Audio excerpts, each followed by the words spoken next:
I ascend to the throne of God with arcane magic. This video is purely for entertainment and does not infringe on copyrights or laws. The rights to the novel and image belong to the original author. We do not claim ownership. Don't like waiting and want to listen to this fanfic in full now? Subscribe to our Patreon, where you'll find the best fanfics.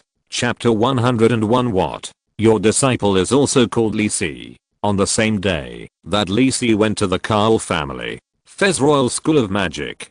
Today, Yusef was in a good mood, or rather, he had been in a good mood these days. After all, who wouldn't be happy to suddenly receive such an excellent student as Lisi? It was almost like picking up 5 million while walking. As for Lisi telling him that he wanted to borrow his name as a magic pattern master as a facade, he was even more eager to do so, and even wanted to actively publicize it. After all, the invention of the self-charging magic pattern is destined to leave a strong and colorful mark in the history of magic patterns, or the entire history of magic. As Lisi's teacher, he would naturally not be short of his writing. So today Yusef also went out for a rare trip. Originally, with his temperament, he was going to stay in the workshop for a few months without going out after running around and arranging the affairs of the 5th magic workshop. Almost all people who have reached the master level in the field of enchantment and magic patterns have to be able to sit still. How can you make a breakthrough in research if you run around every day?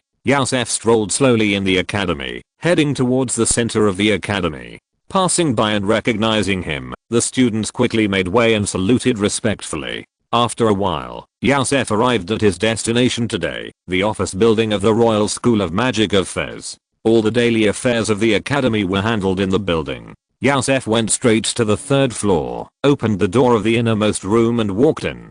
Dalton, I'm here to see you again. As soon as Yusef entered the room, he found that there was another person sitting in front of Dalton. The two seemed to be talking about something. Yusef knew this person, or was very familiar with him. Isn't this Odysseus? Why are you, the vice president, here today? Odysseus Bloomer was the vice chief of the Royal School of Magic of Fez that Lisi had met before in the Dead Tree Demon's Lair. He was also the vice president of the Royal School of Magic of Fez. Why don't you stay in your magic workshop? If you get bored, you can lend it to me. Odysseus knew Yusef and said jokingly. He knew how much effort Yusef had put into applying for the 5th magic workshop, and even asked him, the vice president, to help him. After all, except for the 1st magic workshop that the dean had been using, the facilities and configurations of the 2nd to 5th magic workshops were the same, all equipped with magical intelligent life and extremely precious and advanced magic research equipment.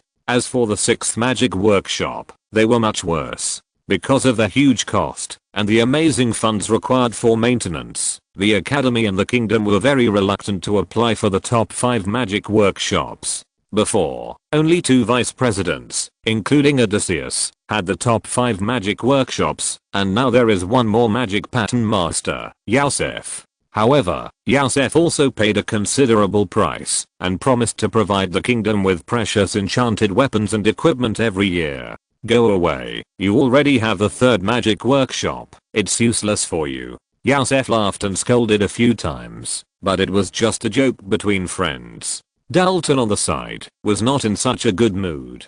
He said to Yusef unhappily, Yusef, what are you doing here again? The budget approved for you has exceeded. As the chief steward of the academy, Dalton Boggs has been annoyed by Yusef recently. He has never seen such a clingy master. This guy's really outrageous. He is obviously not short of money, but he just likes to apply for funds. You said you want an extra top-level magic pattern recorder, which is considered to be armed to the teeth. What does it mean to apply for a toilet? It's just that you have a big butt. Yusef knew that he had annoyed this guy before, but Dalton never deducted what he should give, so he thought Dalton was still a good person.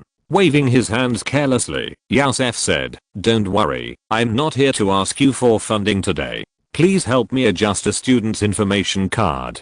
Hearing that Yusef was not here to ask for funding, Dalton breathed a sigh of relief, and a smile appeared on his face, saying, are you going to accept a disciple? I don't know which student you have taken a fancy to. I remember that you only have Bernie as a disciple now. In the Royal School of Magic of Fez, the school will make a corresponding identity information card for each student who enrolls, recording the basic information of the students, including the courses studied, the types of spells they are good at, and the rank of the mage. This is also a measure taken by the kingdom to better control domestic mages. As for a teacher from an academy coming to take out a student's information card, it generally means that he is ready to accept this student as a formal disciple and make changes to the relevant information in the student's information card. This also means that both the academy and the kingdom have recognized the master-disciple relationship between the two. Yusef stroked his short beard and said with a smile, "It's okay, just like Bernie."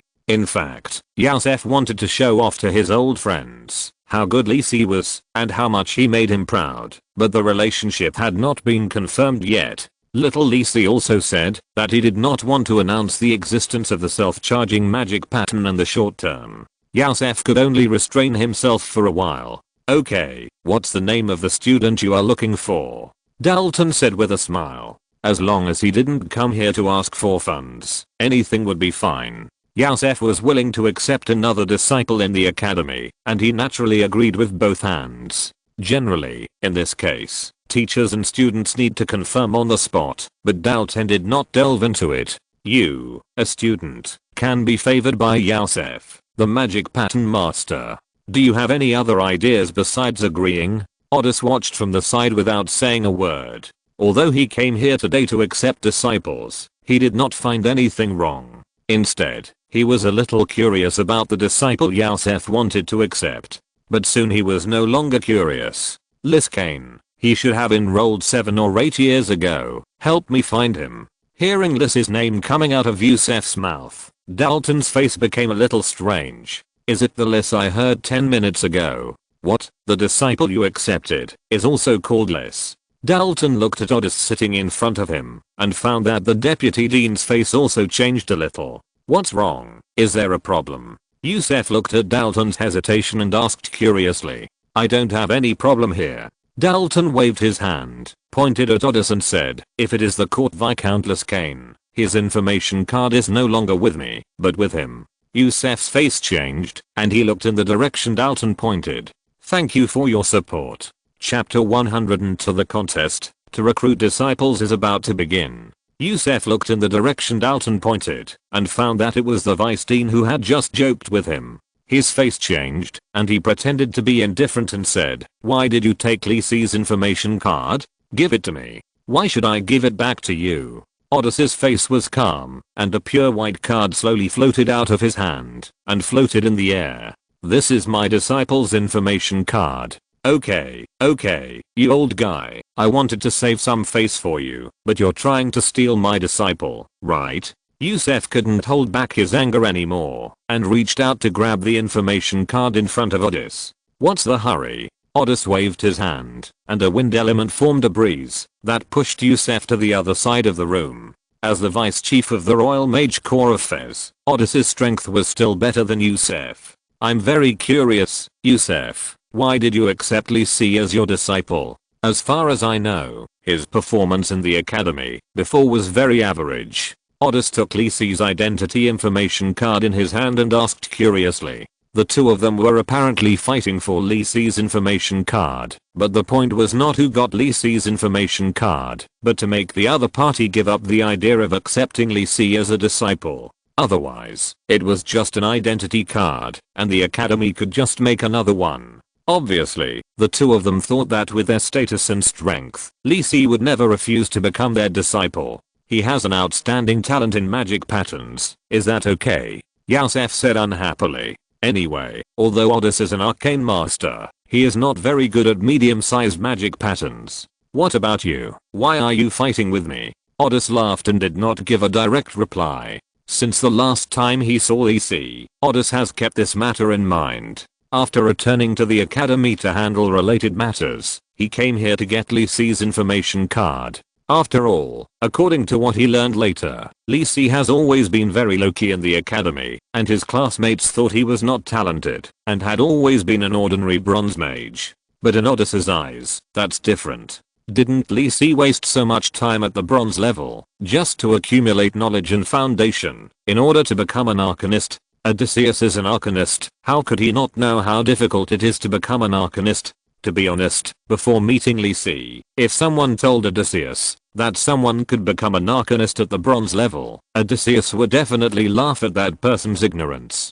But when Lee Si appeared in front of Odysseus, he had to admit that there might be such a monster. So when he returned to the academy and confirmed that Lee Si had not become a formal disciple of any senior wizard, Odysseus had already thought of accepting him as a disciple. As for the previous disciples, a bunch of crooked melons and jujubes. The hope of breaking through to the gold level in the future is slim. Lee Si has become an Arcanist. This cannot be said casually, otherwise a bronze level Arcanist, no matter who hears it, will know Lee Si's terrifying talent. Becoming a gold wizard is just his lower limit, and there is a chance to try to touch the legendary realm. Odysseus would not tell others easily, but the current situation is very troublesome. Looking at the look of this guy Yusef, he is definitely not willing to give up easily. What a trouble. Odysseus sighed. What if the disciple he wants to recruit is too talented? You guy. Yusef was a little angry. I have explained the reason to you. Why are you still hesitating with me here?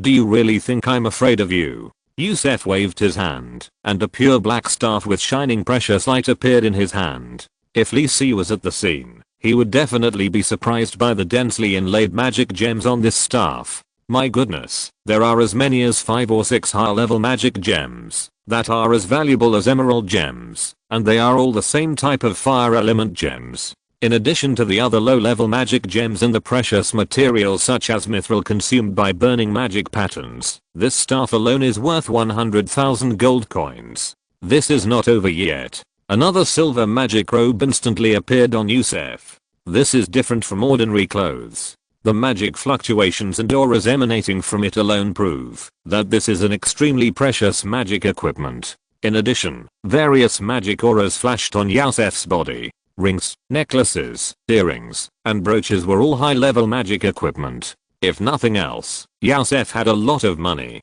As a master of magic patterns, he naturally armed himself to the teeth. Dalton stood aside, his eyes almost blinded by the light of Yusef's treasure. You are so rich, but you still come to me every day to cry poor. Next time I agree to your additional funding application, I will be a dog. Odysseus had a headache, but still held his staff in his hand. There is definitely no way to end it peacefully. Although I don't want to fight with Yusef, a turtle shell, but let me give up accepting Lee Si as a disciple. You guys really think I'm afraid of things? Today I will let you know that I'm not the vice president for nothing. Seeing the increasing tension between Odysseus and Yusef, Dalton quickly stood up and shouted, "Don't fight here, go to the Fran fighting arena." Damn it, if you fight here, do you still want my office? I spent all my cute little gold coins to build it. Yusef snorted coldly and flew out of the window. Odysseus naturally couldn't show weakness and followed Yusef to the Fran fighting arena. The Fran fighting arena is also the venue for the internal personnel of the academy to compete, but this place is different from the competition venue where Lee Si was attacked yesterday. The Fran fighting arena is a place for gold level mages to compete and practice. The reason why it is named after the dean of the academy is that the Judgment Flame Dean Fran Stevens specially arranged an extremely advanced defensive magic circle here, and attacks below the legendary level have almost no possibility of breaking the defensive magic circle. Yusef and Odysseus stood in the center of the Fran fighting arena, waiting for the academy staff to activate the defensive magic circle. You already have such an excellent disciple like Bernie, so let Lee Si give it to me. Odysseus persuaded, making his last effort. Odysseus, shut up. I only have Bernie as a disciple. Don't think I don't know that your disciples can form a kingdom team. Yusef didn't show Odysseus a good look. How can we compare? They are all untalented guys. Odysseus said realistically that for the profession of magician, innate talent is much more important than acquired diligence. At this time, many students in the academy noticed the magic aura that lit up the Fran fighting field. This is the magic circle of the fighting field is open. Are there gold level mages who want to compete? Hurry up, hurry up. This kind of thing may not happen once a year. For a while, the students who were still in the Magic Academy rushed to the Fran fighting field. Thanks to the 5,000 starting coins rewarded by the Big Brother of Legend, 1,500 starting coins rewarded by Don't Want to Drive, Just Want to Play Badly, 500 starting coins rewarded by Fengzi, 300 starting coins rewarded by Fudi Peloy, 150 starting coins rewarded by Shenmo Hopestar, and 100 starting coins rewarded by Too Much Time in Waste Watching, and Kang Zhengyu Fei. Thanks to all the readers for their subscriptions, monthly tickets, and recommendation tickets. Tingaihu is very grateful to all the Big Brothers for their support. Chapter 103 The Battle to Snatch Disciples is in full swing. Yusef and Odysseus were bickering in the arena, completely oblivious to the growing crowd on the stands around them. Because the Fran arena had a magic circle set up by a legendary wizard, there was no need to worry about hurting the spectators around. So the academy simply built a circle of stands around the arena for people to watch and learn. When the people who entered the arena saw the two people standing in the arena, they were all shocked. One of them turned out to be Vicedine Bloomer. Who is the other one?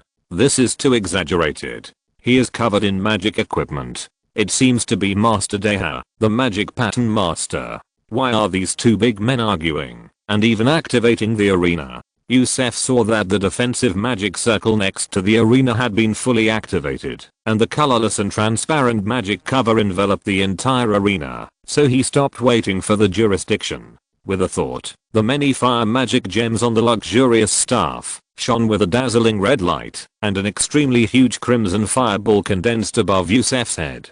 With a gentle swing of the staff, the huge fireball smashed towards Odysseus under the control of Yusef. Facing the attack of the huge fireball, Odysseus remained calm. He smashed the staff hard on the ground, and a huge earth wall quickly stretched out from the ground, intercepting the fireball in mid-air. Boom. The deafening explosion spread in all directions along with the strong wind, but it did not cause any ripples when it hit the protective shield formed by the magic circle. Odysseus was relatively relaxed, compared with Yusef, who put most of his energy into the research of magic patterns and enchantments. As an arcane master, he has been concentrating on exploring the source and essence of magic power, and has many years of experiments and accumulation. The number of exclusive arcanes of Odysseus is not comparable to that of Lisi. 7-ring arcane, Odysseus Flame Burst Fireball. The name that Odysseus gave to his exclusive arcane was much stronger than that of Lisi. This was also the habit of most arcane masters, to name the arcanes they created, mostly with the name of the creator plus the subsequent borrowed spells. Because the number of exclusive arcane created by the arcane master in his life is too large. Unless it is very special or the arcane master did not transform the existing spell model, but created the arcane completely by himself. In most cases, he would not spend time to think of a proper name for the arcane. Yusef looked at the glass-colored fireball that appeared above Odysseus on the opposite side, and faintly felt the fluctuation of explosion and destruction in it, and his face changed a little. This is much stronger than the fireball he just used. Is this an arcane master? As expected, as long as they have enough knowledge accumulation, they are synonymous with strength and violence. Although Odysseus is very strong, Yusef has no intention of retreating. Do you want to ask him where his confidence comes from? Without him, just relying on this suit, that has consumed the efforts and savings of a magic pattern master. Even if Yusef is not good at fighting, he has the confidence to delay the duel. Unless a legendary strongman takes action, no one can take him down in a short time. A huge green shield was seen in front of Yusef, which completely blocked the glass-colored fireball that Odysseus attacked. However, after completely blocking the attack, the shield gradually broke and disappeared. If the onlookers were careful, they could see that Yusef was wearing a ring inlaid with green magic gems on his right index finger. The magic aura on it also dimmed, and it seemed that it would take some time to recover. But Yusef had one magic ring of the same level on each finger, not to mention the other magic equipment and props on Yusef. Sorry, this is the power of gold coins. Odysseus had a headache. This was why he didn't want to fight Yusef. The magic equipment on him was basically enchanted with various advanced defensive spells. It was just a turtle shell. The magic on this equipment alone was enough for Odysseus to toss for a long time. Although he thought so in his heart, He did not stop the movement of his hands. Various arcane spells gathered around him like fireworks and blasted towards Yusef. At the same time, Odysseus did not stop talking, persuading. Why bother, Yusef? You don't lack excellent disciples. Just give this one to me. It will be embarrassing if you continue to fight like this, right? Yusef's mouth was crooked with anger, and he kept casting defensive spells while cursing. You old guy, how shameless are you, running over to snatch my disciple? What do you mean your disciple? Little Lisi, and I have met a long time ago, and I asked for his opinion at that time. This is a lie. In fact, Odysseus looked at the situation and knew very well that Yusef probably also found out that Lisi was unusual and even accepted Lisi. But this is not okay. Odysseus has been suffering from not having a good disciple for a long time. Who can stand being boasted about the excellence of his disciples by those old friends every day? Odysseus has accepted so many disciples and taught them carefully, but the lottery tickets he scratched out were all thank you for patronage, and there was no hope of breaking through the gold level. This is also often used by old friends to make fun of this at gatherings. So, after seeing Lisi, Odysseus made up his mind. This is my chance to get back at the game. Bronze level Arcanist, what a great honor for me. Odysseus didn't know that Lisi had broken through to the silver level, but this couldn't shake his mind, even if he had a big fight with Yusef. In fact, he already regretted it in his heart. Why didn't he accept Lisi as a disciple on the spot? Why did he go back to the academy to investigate his background? But now that things have come to this, there is no point in saying more. It's just a turtle shell. Today, I, Odysseus, will smash this turtle shell. You fart. Yusef was furious, and the magic aura emanating from his body became brighter. He had asked Lisi before, and he had never received special guidance from the teacher, which means that he was never accepted as a disciple by Odysseus. Although the time of communication with Lisi was not long, Yusef did not feel disguise and deception from Lisi. Instead, he told him the self-charging magic pattern and a series of subsequent plans frankly. This trust made Yusef feel very comfortable and happy. Naturally, he also believed that Lisi would not lie to him about such a small matter. What's the point? In fact, even if Lisi already has other teachers, Yusef would not mind. As long as the secret teachings are not leaked to the outside world, he still has no prejudice. After all, exchanging knowledge is the most important way for mages to make progress. But even so, Odys, you are too much of a bully, and you still want to deceive me? Yusef's various magic lights lit up, and he no longer defended blindly, and began to take the initiative to attack Odys. For a time, the battle in the fighting field became more and more intense. At the same time, somewhere in the academy, a figure suddenly appeared on the road. He looked like a handsome young man in his 20s. His short dark brown hair and the black wizard robe on his body had a grey feeling, as if he had just made a long journey. Although he looks young, he has a strange temperament of vicissitudes of life. With a wave of his hand, the young man suddenly looked neat and tidy. He touched his chin and said to himself, it's really troublesome to rush back. Why is that guy rushing so much? Huh. The fighting field has started. Let me see who is tossing. Thank you for your support. The first order result is very good. Tingai who is already very satisfied. I will continue to write. There are more today, and the rest may be sent tonight. Chapter 104, The Flame of Judgment. Fran Stevens. Royal School of Magic in Fez, Fran Fighting Field. Yusef and Odys were casting various high-level spells wantonly, but they were still standing where they started, without moving an inch. For them, even if they were a little angry, they didn't fight to the death, and they mostly used frontal magic bombardment to suppress others. Although Odysseus was an arcane master with many methods, Yusef, with his luxurious magic equipment, was able to fight against Odysseus in a short period of time, and was not inferior to him at all. But for the students watching, they couldn't see so many tricks with their eyesight, and they exclaimed at the strength of the two and the cleverness of their methods. Aren't these two usually very friendly? Why are they so cruel all of a sudden? The students watching watched intently and discussed with their friends.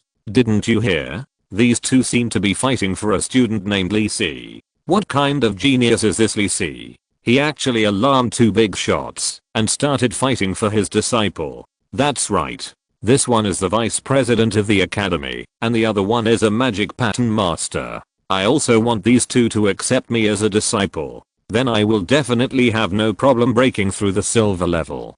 Don't dream. By the way, do you know that person named Lee Si? He should also be a student of the academy. I don't know. I have never heard of a genius named Lee Si. Perhaps Lee Si is too low-key, or perhaps he is considered to have no talent or ordinary talent. No one thinks that the disciple that Yusef and Odyss are fighting for is the invisible viscount Arcane. Just as the sparks between Yusef and Odyss were getting stronger and stronger, the protective shield that lit up around the fighting field suddenly disappeared in a flash, and the high-level spells that the two had just cast also disappeared. What? This sudden situation caught Yusef and Odyss off guard. They stopped and observed their surroundings vigilantly. The students in the stands nearby also turned pale. When the protective shield disappeared, and the huge fireball and windblade were about to hit them, they felt a kind of palpitation, which made them feel the fear of facing death. Just when they wanted to ask what happened, all the students flashed and disappeared from the stands.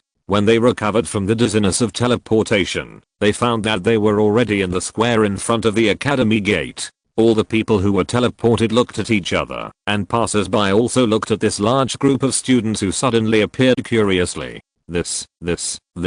Did someone use group teleportation to teleport us here? Such an exaggerated thing. Who is it? Some people have not yet recognized the reality, and are messy in the wind. Some people seem to have thought of something, and turned their heads like crazy, and rushed towards the direction of the Fran fighting field. Yusef and Odysseus saw that all the students around them disappeared, and their faces changed. Is it so exaggerated? Just when the two were suspicious, a gentle voice sounded in their ears. Long time no see, Odysseus. Why did you fight with others? This is. When Odysseus heard the familiar voice, his face became solemn and respectful. Yusef beside him was a little confused. The voice was unfamiliar, but he thought the person who spoke was not an ordinary person. A figure in a black wizard robe appeared in front of the two of them, with a faint smile on his young and handsome face. Lord Fran. When Odysseus saw the young man for the first time, he immediately saluted respectfully, and at the same time, winked at Yusef standing next to him. This is the Dean of the Royal School of Magic of Fez, the legendary wizard Fran Stevens. Yusef realized who was standing in front of him, and hurriedly saluted with Odysseus. Yusef had only been in the Royal School of Magic of Fez for 10 years. When he joined the school, the dean had already gone out to Rome, so he had not seen the first person in the kingdom and the only legendary wizard. But thinking back, the person in front of him was indeed 70% similar to the portrait of the dean hanging in the office building. Yusef was excited. It was rare to meet this legendary strong man. The anger he had just had with Odysseus had completely dissipated. This was the head of the Fez Royal Mage Corps, the dean of the Fez Royal School of Magic, the legendary mage, the top of the Shaper Mage, and the Flame of Judgment Fran Stevens. This was one of the reasons why Yusef chose to join the Fez Royal School of Magic. To be honest, although the school provided him with very rich resources, as a magic pattern master, Yusef could get the same treatment in other places. But it was different here. Although Yusef traveled to many countries on the Fanal continent, the only legendary mage who appeared frequently was this Flame of Judgment.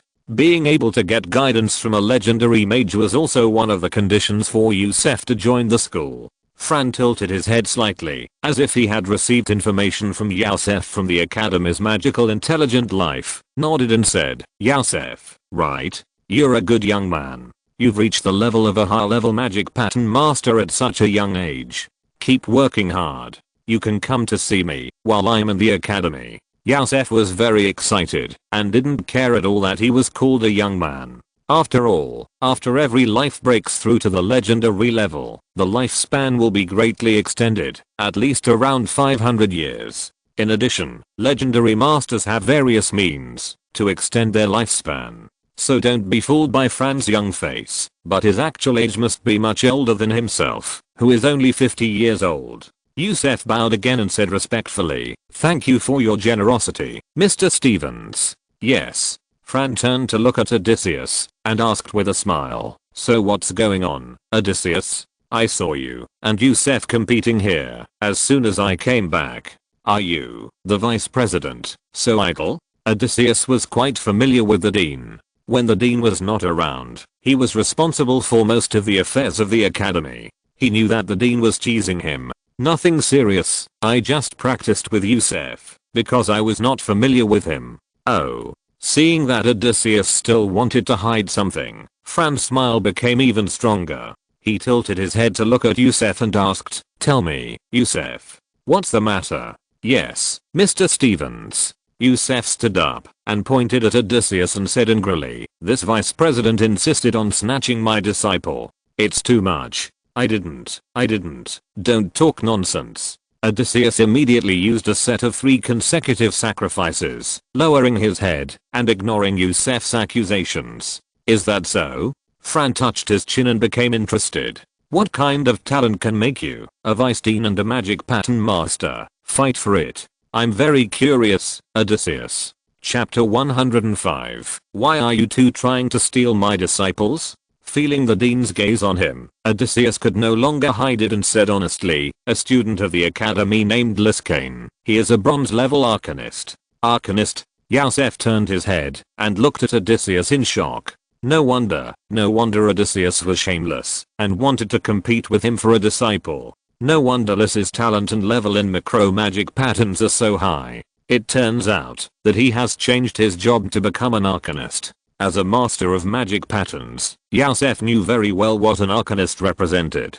That was the possibility of touching the legendary realm, not to mention that he was an Arcanist who completed his job change at the bronze level. A bronze level Arcanist. Flame of Judgment touched his chin and became more interested. No wonder these two people were fighting for it so much, not to mention Odysseus. He himself was also a little interested. It's hard to find a good teacher, and it's even harder to find a good disciple. If you don't believe me, look at Odysseus. Among the many disciples he accepted, there is not a single one who is willing to live up to his expectations. The little guy you are talking about who has been transformed into an arcane magician is called Kane. The one from the Kane family? Fran suddenly seemed to remember something and asked with a strange look on his face. "Well, if you are talking about the family with the court viscount, it is indeed him." Odysseus was a little confused. What's going on? Did the dean know Lisi before? That shouldn't be the case. He wouldn't care about the court viscount or something, let alone in front of a legendary wizard. That's not right. When the dean left the academy to roam outside this time, Lisi should not have been born yet. Fran ignored Odysseus' strange look and thought of the text message he received some time ago. "Fran, I'm Joyce. Kane is my eldest brother's child. You should accept him as your disciple. You will have repaid the favor you owe me." This is a magic prop specially left by Fran for transmitting messages. He can receive the messages sent, no matter where he is. Fran left one at the Magic Academy and one for the Fez royal family. The magic props he sent to him this time were specially reserved for the legendary shadow dancer who was still in the capital. If it weren't for the favor, I wouldn't have helped Joyce hide it from the kingdom and tolerated a legendary shadow dancer who didn't belong to his own forces to stay in the capital. How big is this king's heart?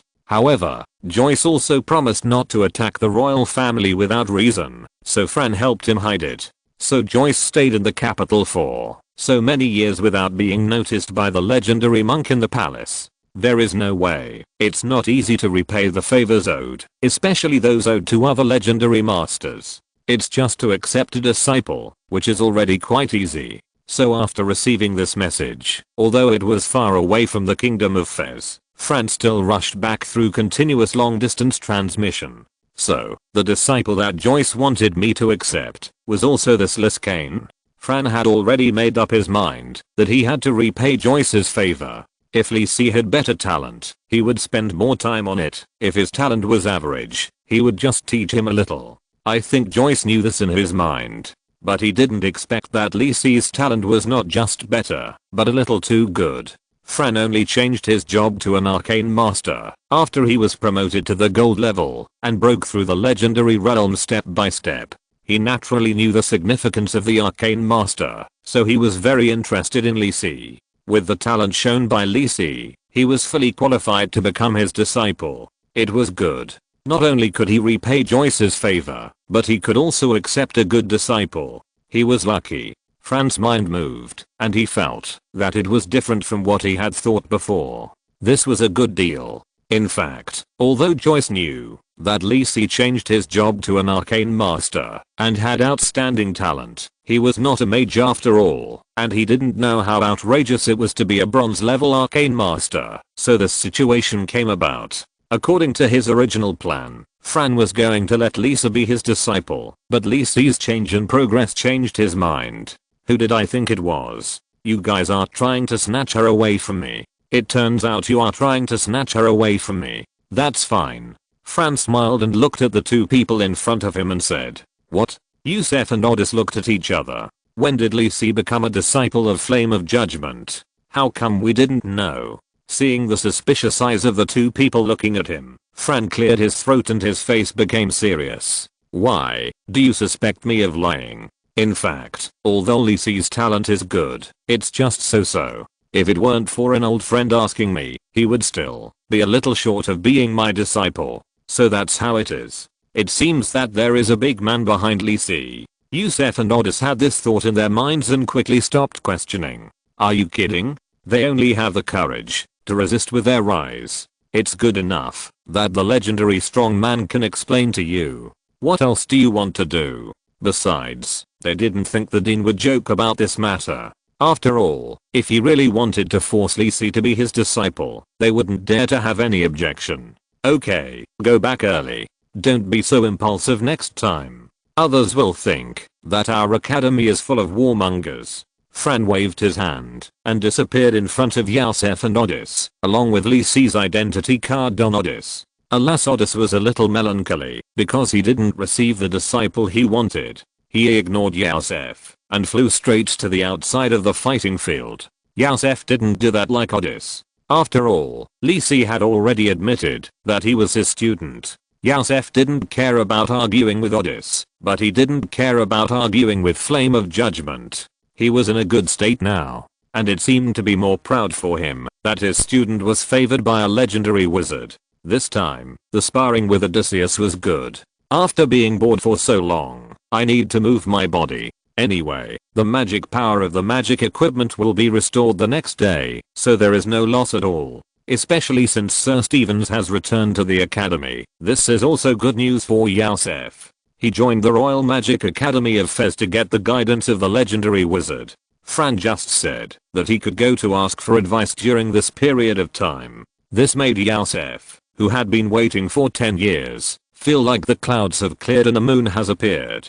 Hurry up and make the combination magic pattern that little Lisi needs, and take the rest of the time to ask the dean for advice. Yusef walked towards the 5th magic workshop happily, and he didn't look like his apprentice was taken away. On the other side, together with Mora, Lisi and Yazan confirmed a cooperation with the Kangwang United Chamber of Commerce, and then went directly back home. Mora said that's such a big thing, he had to go back and plan it carefully, so he left first. It's good. This is the first time I see Mora being so motivated, except for women. It was still early, so Lisi didn't waste any time and went directly to the underground research room to continue his previous arcane research. Since breaking through the silver level, Lisi has had many new ideas, but he has not been able to make a breakthrough. After a while, Joyce, who was busy in the mansion, suddenly stopped and looked in the direction of the basement. This old guy, is he finally here? Lisi in the basement was unaware of the changes around him and was still immersed in the analysis and construction of the spell model. Suddenly, a voice broke the silence in the basement. If you construct it like this, it will explode in less than 3 seconds. Thank you for your support. Today's update is presented, and Tingai will continue to work hard in the next few days. Chapter 106. Am I a disciple of a legendary wizard? Hearing the sudden sound beside him, Lisi was startled, and his hair stood up. The spell model he was constructing in his hand almost didn't hold up. Lisi quickly reorganized and controlled the magic element, stabilized the spell model that was about to go out of control, and slowly dissipated it. Fortunately, Lisi's elemental control is now quite good, no less than that of an ordinary gold level wizard. Otherwise he would have exploded on the spot. After being scared like this, Yes, your elemental control is already quite good. The same voice came from the side again. Lee Si took a deep breath and turned to look. He saw a young man in a black wizard robe standing behind him, looking at him with a smile. Obviously, this young man was just standing there, but in Lee Si's eyes, this person was the center of the whole world. Countless magic elements spontaneously surrounded him. Even the most explosive fire element and the most stable earth element were as obedient as lambs around him. Lee Si was very familiar with this kind of scene.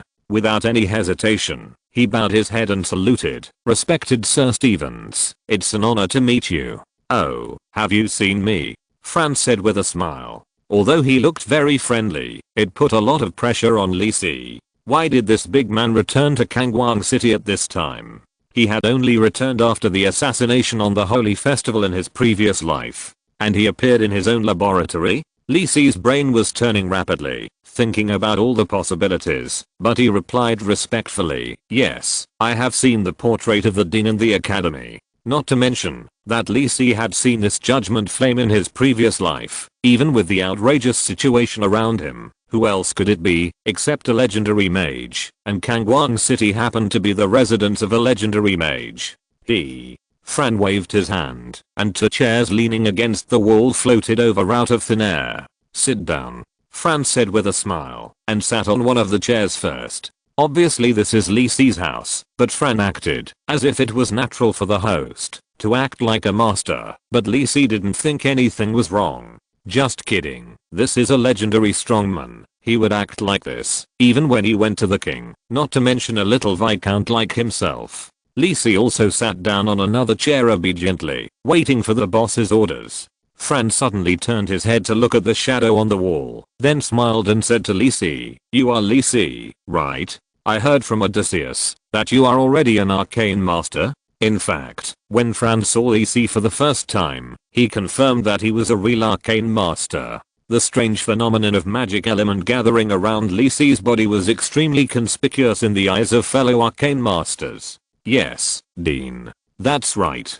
Fran nodded, then smiled and asked, "I'm entrusted by someone to accept you as my disciple. Are you willing?" "Well, what's going on?" Lee Si's brain was shaking wildly. He felt like he was lying at home in his previous life, and suddenly a group of big men in black broke into his home. The man in a suit respectfully told him that he was the illegitimate son of the richest man in the country and wanted him to inherit all his inheritance. He was a little dizzy by the news, but Lee Si's reaction at this time was without hesitation. "I do, Dean. Are you kidding?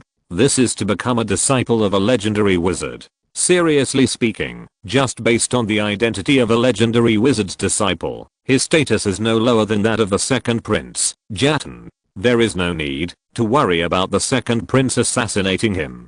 As long as he publicizes his identity, the second prince dare not let anyone attack him when he stands there. But it's strange. Why would this judgment flame suddenly accept him as a disciple? Did he learn about it from Vice Dean Odysseus? It shouldn't be. Even if he successfully changed his job to an arcane master and proved his talent, the dean should not be in the capital at this time.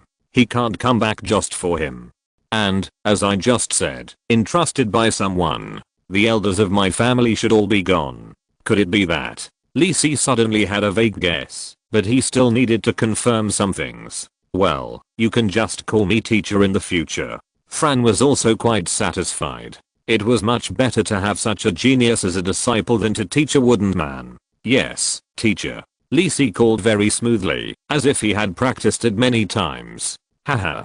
Fran said with a smile, "I once accepted a disciple, but he did not succeed in breaking through the legend and has passed away. So you are my only disciple now. I don't have any special requirements. After all, learning and growth are your own business. You have to know it yourself. I will be in the academy during this period. From now on, come to the first magic workshop of the academy to find me every morning. How much I can learn during my time in the academy depends on you. Since you have become an arcane master, I will give you a word. Knowledge is the existence that we should truly respect, not gods." Fran stood up and gave Lee Si a relaxed tone of voice, which was considered treasonous by the Church of the Gods. "Oh, I almost forgot. Fran moved his right hand, and a brass ring with a simple shape and crystal light appeared in front of Li Si, indicating Li Si to take the ring. Fran winked at Li Si and said with a smile, "Since I have accepted you as my disciple, I will not be stingy as a teacher. This ring is given to you." After that, Fran disappeared from the basement, silently, just like when he appeared. At the same time, a white identity card appeared on the table. Li Si swallowed his saliva, took the brass ring floating in front of him, but did not rush to check it. Instead, he calmed down and began to think about the current situation. So I'm now the disciple of the legendary wizard? This sudden surprise made Li Si a little uncomfortable, a bit like in a dream. Pinch himself hard. Li Si confirmed the current situation again with an expressionless face. "Well, it hurts. I'm not dreaming." It's not Li Si's fault for being too excited. It's really too shocking. You know, now is still before the arrival of the Jaya World era, not the time when demons will be rampant and all kinds of monsters will appear. Even at that time, the legendary wizard will be one of the strongest. And now, the Dean of the Fez Royal School of Magic is the only legendary strongman in the Fez Kingdom. This is a top-notch amulet. This also means that Li Si can now walk sideways in the Fez Kingdom. As long as he doesn't do anything that will anger the heavens and the people, even the king will not do anything to him. To be honest, Li Si now has the urge to rush to the second prince and punch him. Chapter 107, Stevens' teleportation ring. However, Li Si is not the kind of impulsive person, mainly because there is no point in doing so. Li Si is the kind of person who will not offend me if you do not offend me, but if you offend me, I will kill you. Although the second Prince Jatan wanted to kill Li Si at the Holy Festival, Li Si now thinks that the second prince himself should be in danger. Li Si is not very kind-hearted, and he can't do anything to forget the grudges with a smile. Even so far, it is Jatan who has suffered the most. After thinking about it happily, Li Si calmed down. Don't be too complacent. After all, being accepted as a disciple by a legendary wizard does not mean that Li Si will definitely break through the legendary wizard. It just gives him a better and higher starting point. Li Si is still far from the legendary realm. Becoming a disciple of a legendary wizard is not his goal, but becoming a legendary wizard is. But don't worry, Li Si is quite confident about the future now. Li Si touched the brass ring in his hand, and he should first see what gift teacher Stevens gave him. After touching the ring, Li Si put it on his right index finger and injected magic into it. The ring began to emit a brilliant light, and Li Si's system panel also refreshed a prompt.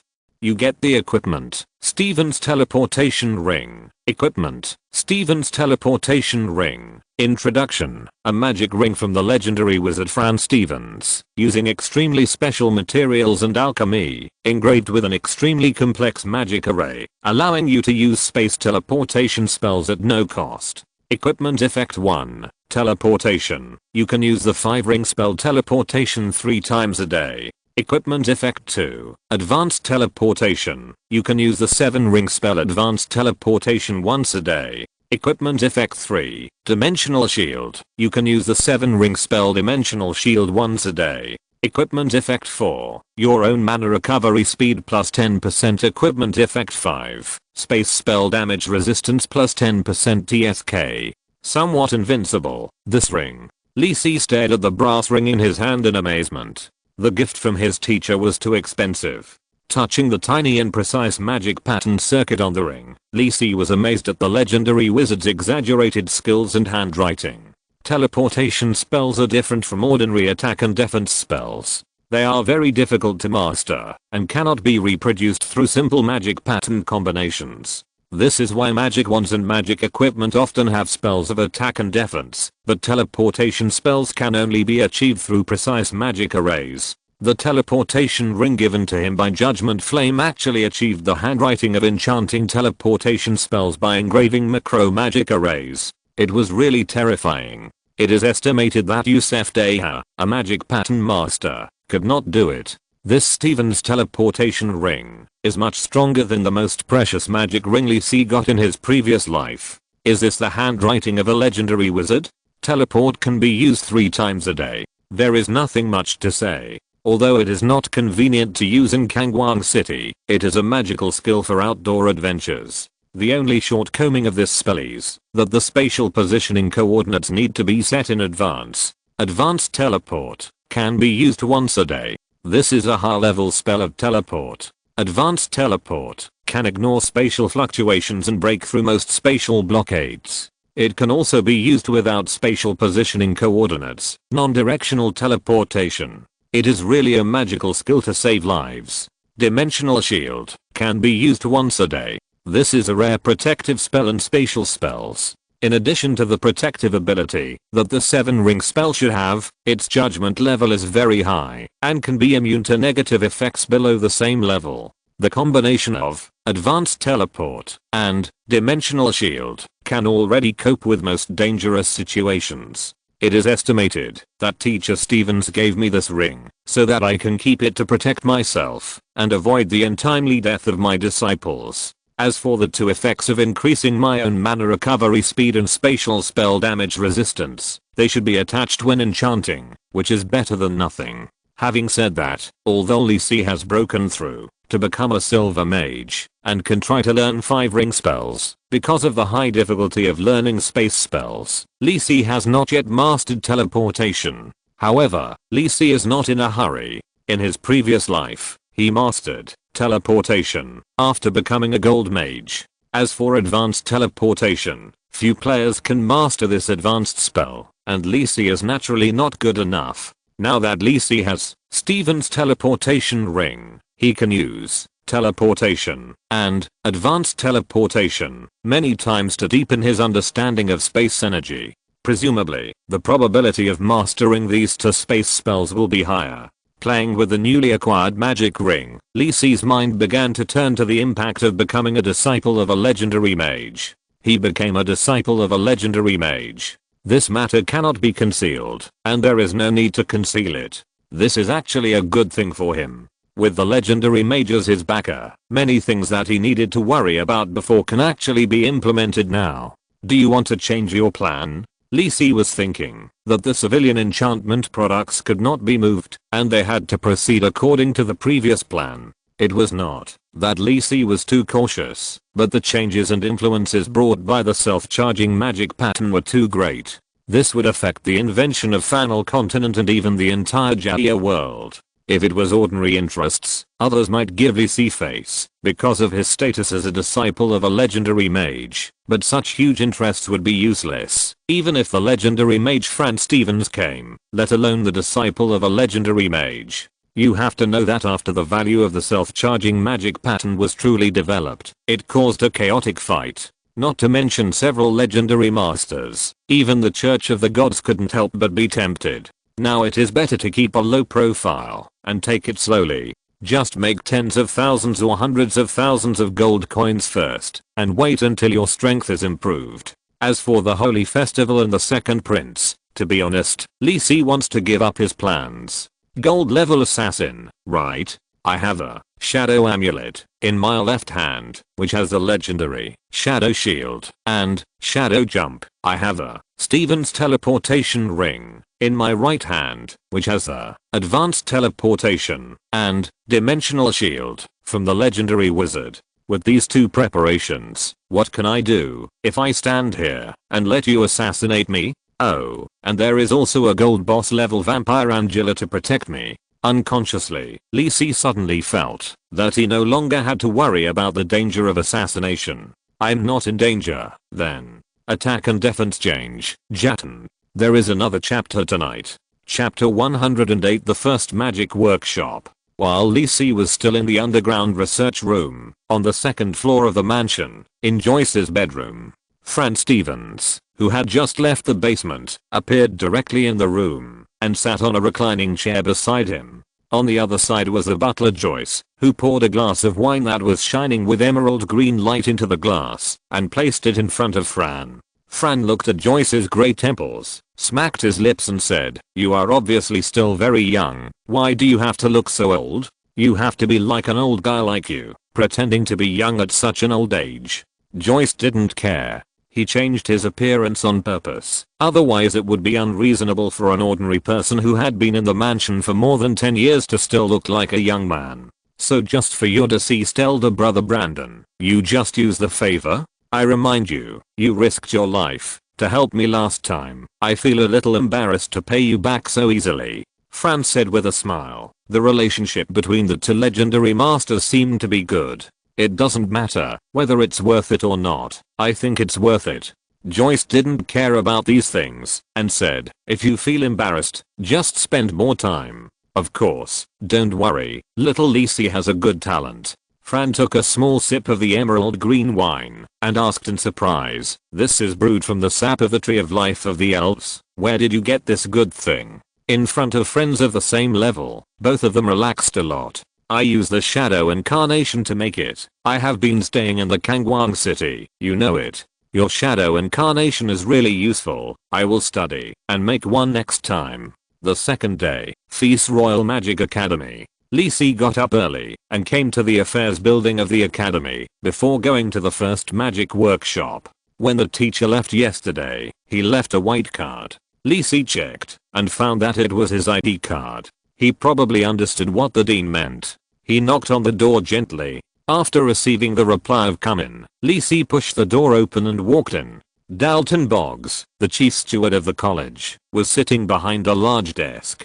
He seemed to be always busy. Mr. Boggs, I'm sorry to bother you. I'm here to return the ID card. Lisi closed the door and said. Dalton heard it, without putting down the pen in his hand, and looked up at Lisi. Well, are you Lisi Kane? In fact, Dalton didn't know Lisi before, but when Otis came to him to get Lisi's ID card yesterday, he happened to take a look and had a little impression. Besides, Otis and Youssef made such a big noise yesterday to compete for Lisi. How could Dalton not pay attention? Although Dean Fren came back to control the situation in the end, it also shows that this Lisi Kane is extraordinary. After all, Dalton had never seen a Vice Dean and Master Mauen fight over the issue of accepting disciples. Who did Lisi become his disciple in the end? Although a person can learn from multiple teachers, in the academy, the master-disciple relationship registered in the identity card is the most important. Dalton took the white identity card from Lisi with a smile, probed into it, and began to read the updated information. The column for Lisi's name was left with, Fran Stevens. Fran Stevens? Exclamation mark. Isn't this the dean? Dalton was shocked by this amazing news, and his brain was a little dizzy. What's going on? Didn't Youssef and Otis fight for disciples yesterday? How come Lisi became the dean's disciple again? This is a disciple of a legendary strongman, and this status is a bit exaggerated. Mr. Boggs, if there is no problem, I will leave first. The teacher is still waiting for me at the first magic workshop. Lisi saw that Dalton held the card for a long time without any response, and asked, Okay, Lisi, go quickly, don't let the dean wait for you. Dalton was shocked and said quickly, the first magic workshop. It seems that it is not fake. After Lisi went out, Dalton did not care about the remaining matters in his hands, and walked back and forth in the room for a few rounds. I have to report to His Majesty the King quickly that the Dean has accepted a disciple, which is a big deal. Dalton calmed down. As the chief steward of the Feast Royal Magic Academy appointed by the kingdom, such important matters must be reported to His Majesty the King as soon as possible. After leaving Dalton, Lisi rushed to the location of the first magic workshop of the academy. As for Dalton, Lisi guessed that Stevens asked him to return the identity card just to let the kingdom know the news. Lisi Kane has been accepted as my disciple. You all pay attention. This is of course a good thing for him. Lisi is naturally willing to take the initiative to make a trip to confirm the backer of Flame of Judgment. But now, the more important thing is to go to the teacher to receive instruction. I don't know how the legendary wizard will teach his disciples. It can't be enlightenment. Before Lisi came to the first magic workshop, unlike other magic workshops, the appearance of the first magic workshop looked more like a standard magic tower. The reddish color seemed to echo the name of Flame of Judgment. When Lisi walked to the front of the workshop, the door opened with a rumble sound, and a pleasant female voice came. Dear Mr. Lisi Kane, welcome to the first magic workshop. Please come in. Lisi nodded and walked into the workshop. The artificial intelligence of the first magic workshop seemed to be much stronger than that of the fifth magic workshop. The tone was not so cold, as if there was really a gentle and beautiful girl talking to him. Walking into the workshop, Lisi saw all kinds of strange decorations, which seemed to be the collection of the dean, dragon teeth and dragon bones, various strange crystals and minerals, special magic items, etc. There were even a few unknown plants with fangs and claws on the right wall. Lisi just glanced at them and stopped paying attention. These things are the collection of legendary wizards. They are precious, but if you touch them casually, you will die without knowing how. Where is the teacher? Master Stevens is waiting for you on the 3rd floor. Lisi heard it and went directly to the 3rd floor through the stairs. When he came to the 3rd floor, he saw Fran Stevens, who looked like a young man, leaning on the sofa, writing something on the magic book in his hand. Fran saw Lisi coming over, pointed to the sofa opposite, and asked Lisi to come and sit down. With a wave of his hand, the small table in front of the two was filled with hot black tea and exquisite desserts. You came early, let's talk while eating. If you're listening to this novel on a channel other than Fanfic World, it means they downloaded and uploaded it without effort. We cordially invite you to visit our channel, Mundo Fanfic Novelos. There you'll find the original version of this story and you can explore many other novels of various genres. We're waiting for you to immerse yourself in a world of incredible novels. Chapter 109, The Essence of Arcane Control Rules. After traveling for so long, I can only take a good rest when I come back. Don't mind, Lisi. Fran leaned back on the sofa with a relaxed look, enjoying black tea and dessert, and said with a smile, "Of course not, Teacher Stevens." Although Lisi did not expect that the first teaching session would be in the form of a tea party, he would not refuse the legendary wizard's gentle attitude. You became an arcane master at the bronze level, and now you have been promoted to the silver level. Yes, teacher. Lisi's strength could not be hidden from the legendary wizard in front of him, so he simply admitted it. Since you have already changed your job to become an arcane magician, I won't ask about the basics. Fran nodded and said, "Be direct. What do you think the arcane is?" Lisi thought for a moment and stated seriously, "I think that the arcane is actually a special spell developed according to one's own characteristics through the study and control of the characteristics of magic element. The key lies in how to better control the power of magic element." "Well, it's good to have such an understanding," Fran said with a smile, and quickly added, "But I don't understand the essence of the arcane." "Teacher, the essence of the arcane?" Lisi looked at Fran in confusion, waiting for the legendary wizard to give him an answer. The so-called power to control magical element is actually the process of mastering the laws of the world. Why are the characteristics of fire element hot, rising and explosive? Why are the characteristics of water element cool, flowing and changing?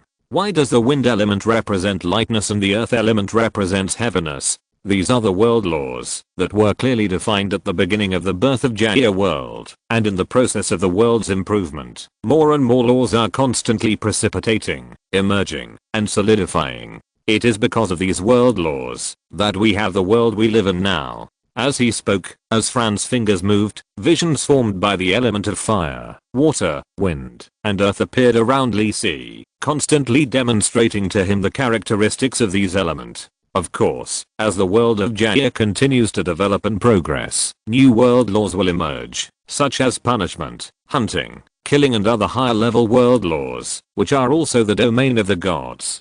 But those have nothing to do with us Arcanists. Our goal is to master the world laws represented by magic element, which are also called cornerstone laws. Earth, water, fire, wind, the most basic and common element, as well as shadow, light, death, life, space, etc., are all our goals. Fran told Lisi the biggest and most critical secrets of the Arcanists bit by bit. This is the benefit of inheritance, which allows you to clearly know the direction of progress and not go astray. So teacher, the exclusive arcane we created is just a means and process for us to explore and master the laws of the world, not the purpose, right? Yes, you are very smart. Fran clapped his hands and said with a smile, "Many spells nowadays are just the accidental gains of our predecessors in exploring the mysteries of the element. You should have created a lot of exclusive arcane spells. How do you feel?"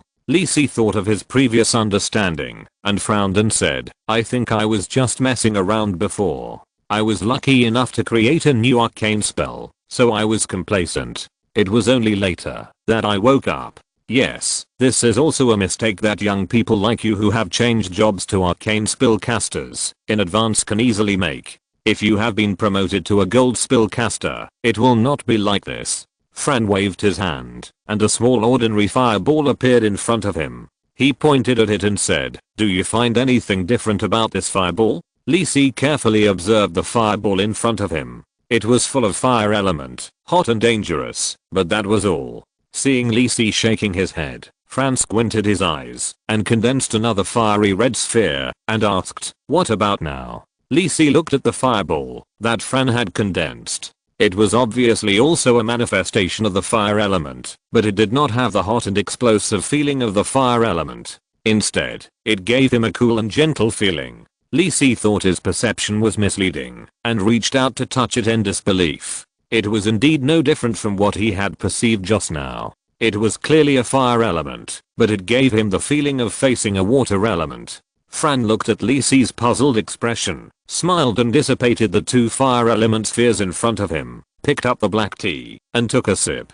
As I said just now, we are arcane masters, people who explore the laws of element and master the cornerstone laws, but that is what we need to do before we become legends. What about after we become legends? After mastering the laws, we change the laws? Lee Si's mind suddenly flashed with a light, and he answered, yes. Fran looked at Lee Si in surprise. He didn't expect that this kid had a good understanding. The second fireball I just made was also condensed by the fire element, but I changed the laws of the fire element to make it behave like the water element. This is also the ability that the arcane master has after being promoted to a legend, or it can be said that it is the feedback from our exploration and mastery of the cornerstone laws of the world. I can make the fire element more explosive, or I can make it as gentle as water. Similarly, I can also change the properties of other magic element. The extent to which we can change magic element depends entirely on our mastery of the laws of the element. So, now do you know what the ultimate goal of the arcane master is? Facing Fran's question, Lee Si thought in his heart. To be honest, today's teachings from the legendary wizard completely overturned Lee Si's previous understanding of the arcane master. Lee Si felt as if he was standing at a higher level to overlook the problems he had encountered before. At this moment, Lee Si was very fortunate that after his rebirth, he gave up other seemingly more powerful professions and chose to change his job to an arcane master. He didn't expect that he would be able to touch such a magnificent secret of the world, control the laws, and change the laws. What a yearning and exciting word. As for Fran's question, Lee Si already had his own answer in his mind. Creating laws. Yes. Fran was really surprised. He didn't expect Lee Si to think of this. When he just changed his job to become an Arcanist, he didn't answer his teacher's question. This kid is indeed a genius who completed the job change of an Arcanist alone. He is really talented. This is the dream of all Arcanists, to create our own laws. But unfortunately, no one has succeeded so far. You should have noticed that the fire element I just changed completely returned to its original state after leaving my control. Fran continued to explain to Lee Si. Thank you all for your support. Chapter 110. Spread of Influence. This is because the law of the element of fire already exists, so my changes to the element of fire are only temporary and will be lifted soon. Fran patiently explained to Lee Si. So, a long time ago, an arcane master had the idea that perhaps only by completely recreating a new world law can this change be stabilized forever, just like when the Jaya world was first formed. This is the goal that many arcane masters strive for, but so far, no arcane master has been able to do it, so it is still just an idea. However, this is still a long way off for you, Lee Si. What you have to do now is to learn and accumulate. You must master the elemental rules as soon as possible, and then master the cornerstone rules. Yes, Teacher Stevens. Fran looked at the outstanding disciple sitting in front of him. Lee Si's talent and comprehension were better than he thought. He couldn't help but remind him, from now on, come to my place every morning. The laboratory on the second floor of the workshop is at your disposal. If you don't understand anything, you can come to me. While studying the elemental rules, don't completely give up the research and development of your own arcane. The two complement each other. Yes. When going upstairs, Lisi noticed that the second floor of the first magic workshop was the same as Master Deha's fifth magic workshop, both of which were relatively ordinary research laboratories. But this was only relative to the legendary wizard's own laboratory. The ordinary laboratory of the first magic workshop was much better than Bernie's laboratory on the third floor of the fifth magic workshop, and it was probably not much worse than Yusef's exclusive laboratory. Is this the work of a legendary wizard? Love it. Lisi would certainly see such a good opportunity. By the way, are you learning magic patterns with Yusef? Fran seemed to suddenly remember something and asked Lisi. Yes, I was learning magic patterns and enchantments with Master Deha before. Lisi answered honestly, not knowing why the teacher suddenly asked this. Well, this is very helpful for your progress. An arcane master should learn from many people. Learning magic patterns is very helpful to help you master the rules of element. Yusef is not bad. You should learn more from him. I understand, teacher. In fact, even without Fran's words, Lisi would continue to learn magic patterns and enchantments. This is a very practical method. Let's go to the laboratory. I'll see how much you have mastered now. Fran stood up and took Lisi to the laboratory, ready to start this morning's teaching. Just as Lisi started to learn arcane with the Flame of Judgment, the Palace of Feast and the City of Brilliant Light, the old King Morton Feast stood in front of the window, wondering what he was thinking. Your Majesty. Duke had walked in and saluted the old king. I don't know why he was so anxious to notify him to come to the palace today. I haven't heard that anything big has happened recently. Fuchsis, you are here. Morton handed the paper with the information in his hand to Fuchsis Hard, indicating that he should take a look first. Fuchsis took over the situation in confusion. There was very little information recorded on it, just one sentence. Arcane has been accepted as a disciple by Fran Stevens, the Flame of Judgment. This? Fuchsis looked at the king in shock, somewhat unbelievable. What's going on? The Les whom he met a few days ago became a disciple of a legendary wizard?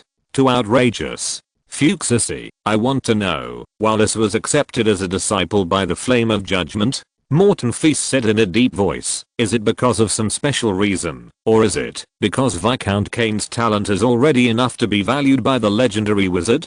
Fuchsis immediately understood what the king meant. If it was because of some special reason, it would be fine, but if it was because Liz's talent was already enough to be favored by the legendary wizard, it almost meant that Fran Stevens believed that Liz might be able to break through to the legendary realm. You know, the kingdom had recommended many candidates for disciples to this legendary wizard before, and without exception, they were all rejected by him. Your Majesty, do you want me to ask or test it? Duke Had's expression became serious at this time, and he asked respectfully. The old king pondered for a while, shook his head at Fuchsis, and said, no matter what the reason is, he is already a disciple of a legendary wizard, and these tests are completely unnecessary. Rather, I hope that Lisi really has the talent to become a legendary wizard. A smile appeared on the king's face. Fuchsis didn't react for a while and was stunned. If Lisi can break through the legend in the future, and there is my daughter Taya, then even if I'm not here in the future, I believe that the Kingdom of Feast will continue to prosper. Morton thought with some relief, turned to Fuchsis and said, you also know about the matter, so don't make it too public on the kingdom side, and don't let too many people know. On Lisi's side, the kingdom also needs to show goodwill again, and this matter is left to you. Yes, Your Majesty. Feast Street, Hidden Building. After dealing with political affairs today, the second Prince Yatan came to the study here again. As the holy festival was getting closer, Yatan stayed here longer and longer, as if this was the only way to relieve some of the pressure on him. After all, if he was found out as the leader of the assassination of the kingdom's nobles, even if he was the second prince, he would be doomed. Just as Yatan was looking through the information on the table, the door of the study was knocked. After getting Yatan's permission, the servant came in, put a letter in front of Yatan, and said respectfully, this is a letter from the palace to you. Yes. After waving his hand, to let the servant go out. Yatten picked up the envelope and took a look. It was indeed an official letter from the palace. Why didn't I notify you when I was in the palace in the morning? But it was sent now. Yatten was a little surprised, but he still opened the envelope. The Royal School of Magic of Feast has notified that Arcane has been accepted as a disciple by Fran Stevens, the Flame of Judgment. Yatten confirmed the contents of the letter again and again with an expressionless face, exhaled a long breath, stood up and stood in front of the window. His expression was inexplicable, and I don't know what the second prince was thinking. The same letter was sent to the Adventure Group villa on Jeddo Street. Yaya looked at the letter in her hand, thought about it, threw it directly into the storage ring, and put the matter behind her.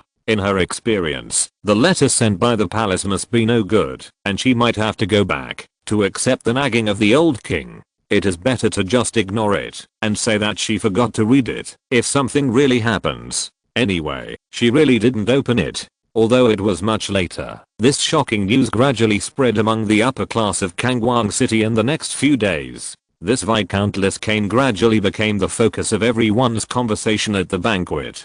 Chapter 111 The Test of Joyce. In the following days, Lise's daily activities were very regular. Every morning, he went to the first magic workshop to study with teacher Stevens. If he had extra time, he would go to the fifth magic workshop to study new magic patterns and enchantment techniques with Bernie. Lise sometimes ran into Yosef, who came to ask the dean for advice. Only then did he know that his teacher was almost a jack of all trades and was much better than Yosef, the magic pattern master, in terms of magic patterns. Can we only say that arcane masters have almost no shortcomings? Lise was determined to move in this direction and resolutely not live up to his name of almighty talent. After a day of study, Lise returned home and rarely went to the underground laboratory to continue his research. Don't ask, the laboratory of the first magic workshop is too fragrant. At this time, Lise would flip through the magic books and sometimes go to the library for a while, sitting aside and reading books with Lisa. Of course, there was no other thoughts at all. Perhaps because of the more opportunities to get along, Lisa gradually became familiar with him and was not as shy as the first time. At this time, Angela would be more entangled. Should she sleep on Lise's head or on Lisa's head? She likes the smell of both of them. The little bat also has a lot of troubles. September 1st, morning. Kane family mansion. Today is the first day of autumn in the dawn calendar. All families in the Kingdom of Feast will make some delicious food today to prepare for the upcoming autumn harvest. Although the Kane family does not have to worry about the autumn harvest, Butler Joyce still ordered the kitchen to prepare a lot of delicious food, and the servants can also take a break today. In the restaurant, Lise also sat at the table and enjoyed the sumptuous food. Roasted ribs, Feast roast chicken, Kangang sashimi platter, apple black pudding, onion soup, etc. Angela was so happy that she didn't have time to talk and plunged into it. Lise saw the housekeeper Joyce busying around, and a light flashed in his eyes, so he asked, "Joyce, don't be busy yet, come and eat together. I just have something to ask you."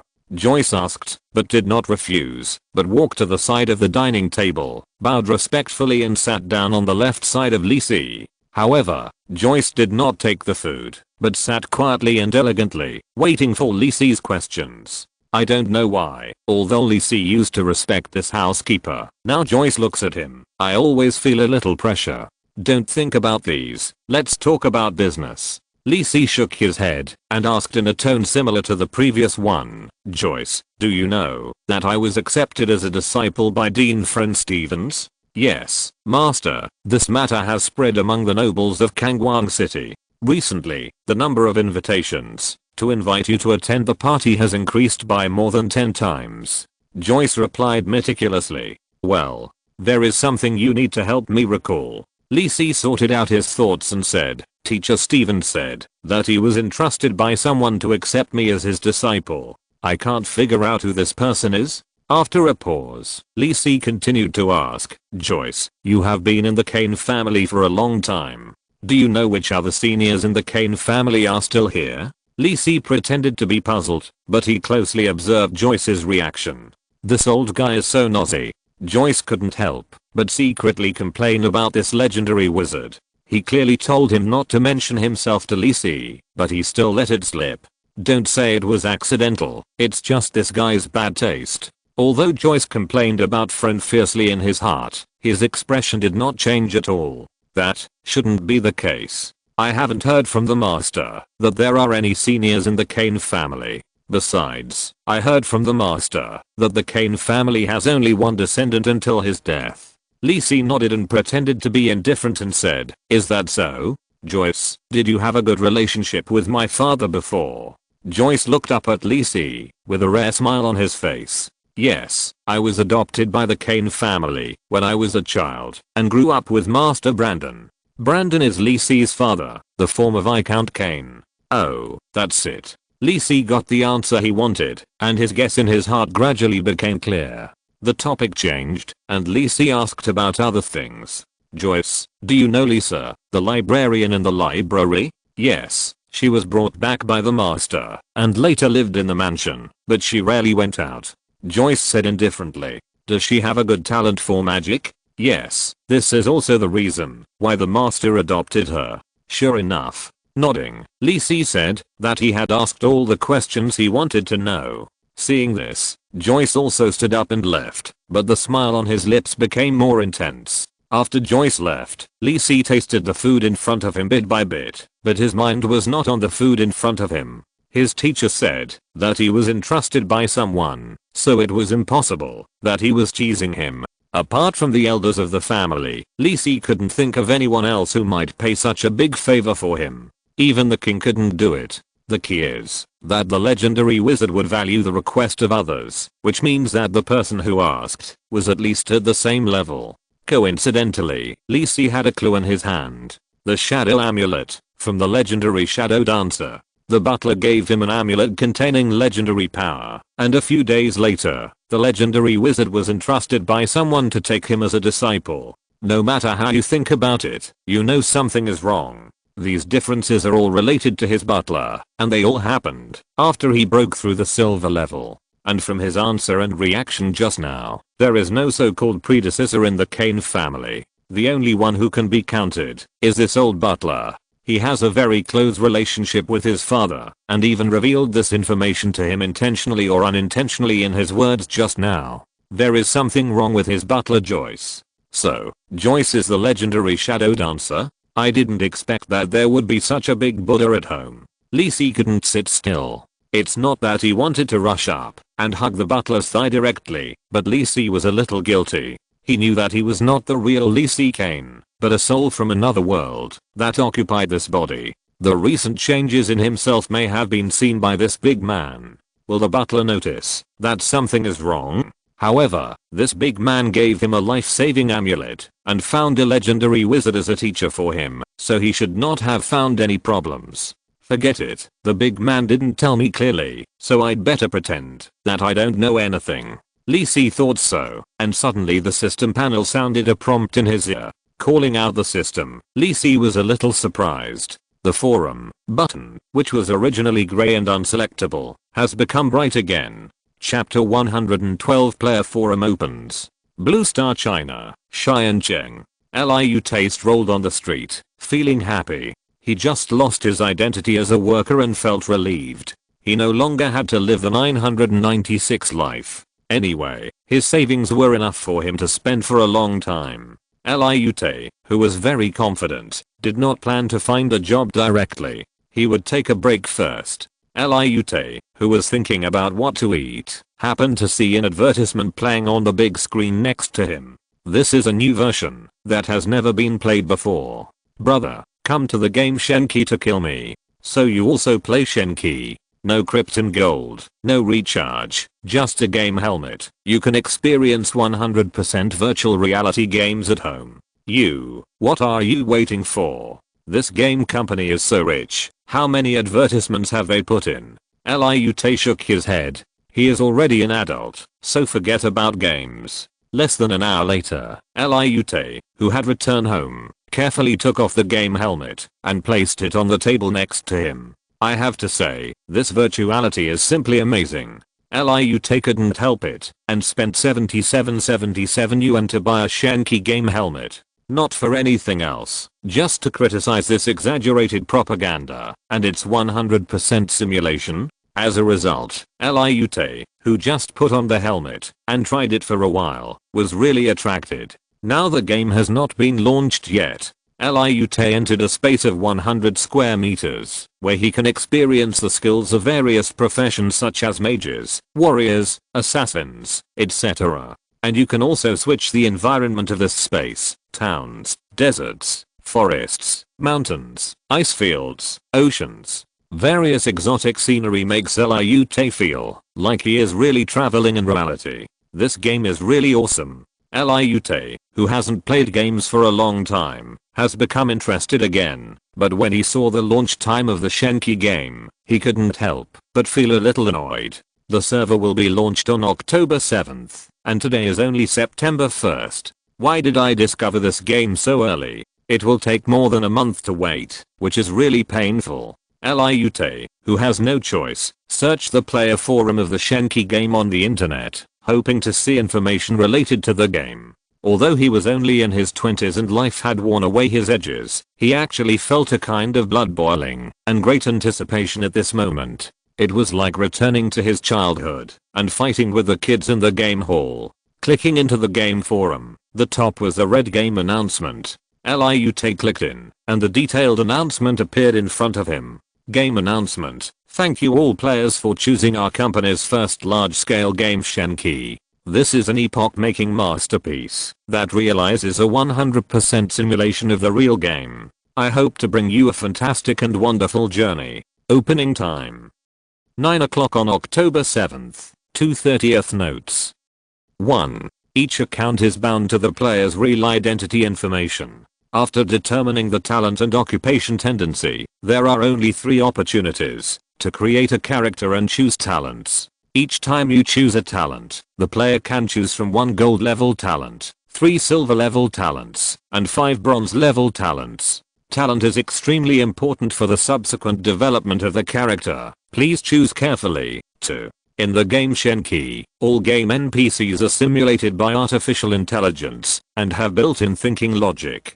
For the sake of the game experience of all players, please do not leak any real-world related information during the game. The system monitors the whole process. Any illegal information leaked in any way will be automatically replaced. Please pay attention to it in the game 3. In the game of Shenqi, please abide by public order and good customs, and do not do anything that violates the game rules. Such behaviors include, but are not limited to, exposing the body, using uncivilized words, etc. The system will automatically monitor. Attachment: Shenqi Game Player Rules 1st Edition. 4. Each game character has only 1 chance to revive within 24 hours, and the resurrection penalty will be more severe as the player's strength level increases. Players are requested to play the game carefully and make careful decisions. The influence of factors in the game is not included, including but not limited to resurrection, sacred resurrection, etc. Looking at these dozens of densely packed prompts, Liute became more interested. So many rules, that is, to try to disguise as much as possible, so as not to be noticed by the natives. It seems that this game company attaches great importance to the game experience of players. Anyway, Liute is not such a nonsensical person, and this kind of role-playing feeling makes him more interested.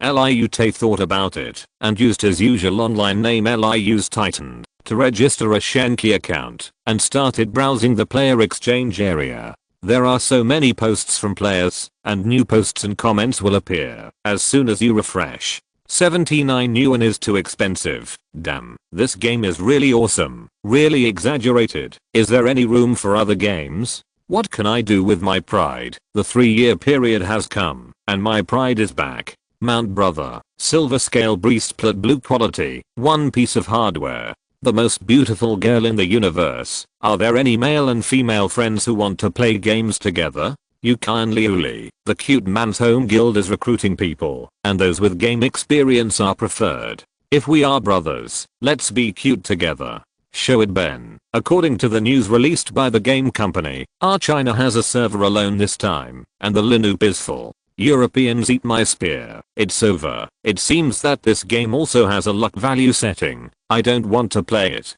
Whale outing you. I heard that almost all game guilds announced their full entry into the Shenqi game this morning. Will this game organize professional competitions in the future? A millionaire returns his wife. Why? I protest. Why don't you allow naked bodies and restrict the freedom of the game? Everyone protest with me. Joint voting entrance. Liu couldn't help it. Clicked in, gave this warrior a thumbs up, and then happily continued to browse the forum. Gradually, some posts with high likes were pushed up. Cookie crumble, strict, guess the direction of the game's main plot and the possibility of early development. Woohoo go. Guess the player's career development expectations. Based on the character's talent type. Love each other as a family. Organize a travel group, a living group, a fishing group, and a food group. If you are willing, add 788,183 XXXLIU. Clicked on the post posted by Woohoo. Everyone has seen the announcement of the game forum. The talent career tendency should be that after the selection, the random talent corresponds to a certain profession. For example, the talent that increases intelligence and mana recovery is suitable for the promotion of a mage, and the talent that increases strength and melee output is suitable for a warrior. At present, the official talent selection is divided according to the attributes, and there are a total of 6 directions: intelligence, endurance, mystery, strength, agility, charm. So I guess that each attribute corresponds to one or more basic professions. Liu has been playing for a long time, and before he knew it, the sky outside the window had darkened. After stretching his sore neck, Liu still felt a little unsatisfied. If only I could play this game tomorrow. After thinking about it, Liu typed on the keyboard and posted a message in the forum. Liu's tightened. New player looking for a group. Is there any big guy willing to lead? Chapter 113. How to control the players. Jia World. Final Continent. Feast Kingdom. Kangwang City. Kane Family Mansion. Restaurant. Li Si looked at the system panel in front of him with some surprise. His eyes focused on the lit forum button. Is this? The player forum is open. So, will the players from the previous life come again? Li Si, who has not paid attention to this aspect for a long time, was a little caught off guard. Although he had guessed whether there would be players who really appeared, he was busy studying with the legendary magician recently and did not make any preparations. But it's not too late now. Li Si has entered the forum to check and found that the time and date of the two worlds are now the same, both September 1st. However, Li Si is also very clear that when the version is updated later, the speed of time on both sides will change. A version update may only take a few days on Blue Star, but decades have passed in Jia World. Looking through the extremely familiar game announcements and various nonsensical remarks of players, Li Si felt a little emotional. This is what he experienced in his previous life, but now he has traveled to the real Jia World and mastered the extraordinary power with infinite charm. So even if he missed it, Li Si didn't want to go back to Blue Star and be an ordinary person again. However, Li Si was silent for a moment and still searched for a name in the player forum. I don't want to be Li Si. This was the online name Li Si used when he entered the Shenqi game in his previous life. When the player forum in his previous life was opened, Li Si rushed in and advertised his impoverished game studio. He also fooled many people and laid a solid foundation for future vigorous development. After operating for a while, Li Si looked at the prompt that there was no such person in the search bar, and he breathed a sigh of relief. To be honest, Li Si didn't know what attitude he should use to face himself if there was another Li Si on Blue Star. This is also good, so he doesn't have to face the self in his previous life. Li Si adjusted his mood and searched for various information in the player forum. Most of the players' speculations about the content of the Shenqi game were of no use to him. After all, Li Si had the experience of his previous life and the knowledge of this life, and he didn't know how many levels ahead of these players he was. Li Si was mainly checking the various notifications on the player forum and the trends of various game guilds. In the previous life, after the game Shenqi was launched, almost all game guilds concentrated their personnel to enter the game Shenqi, plus the largest number of passers-by players. Although there are many players, the Jaya world is too big, and the number of players thrown in only splashed a little, and did not cause any waves at all. Moreover, in the early stage of the game, the strength of the players was not as good as that of ordinary mercenaries, so they were almost just spectators of the main plots, and did not attract the attention of high-level forces.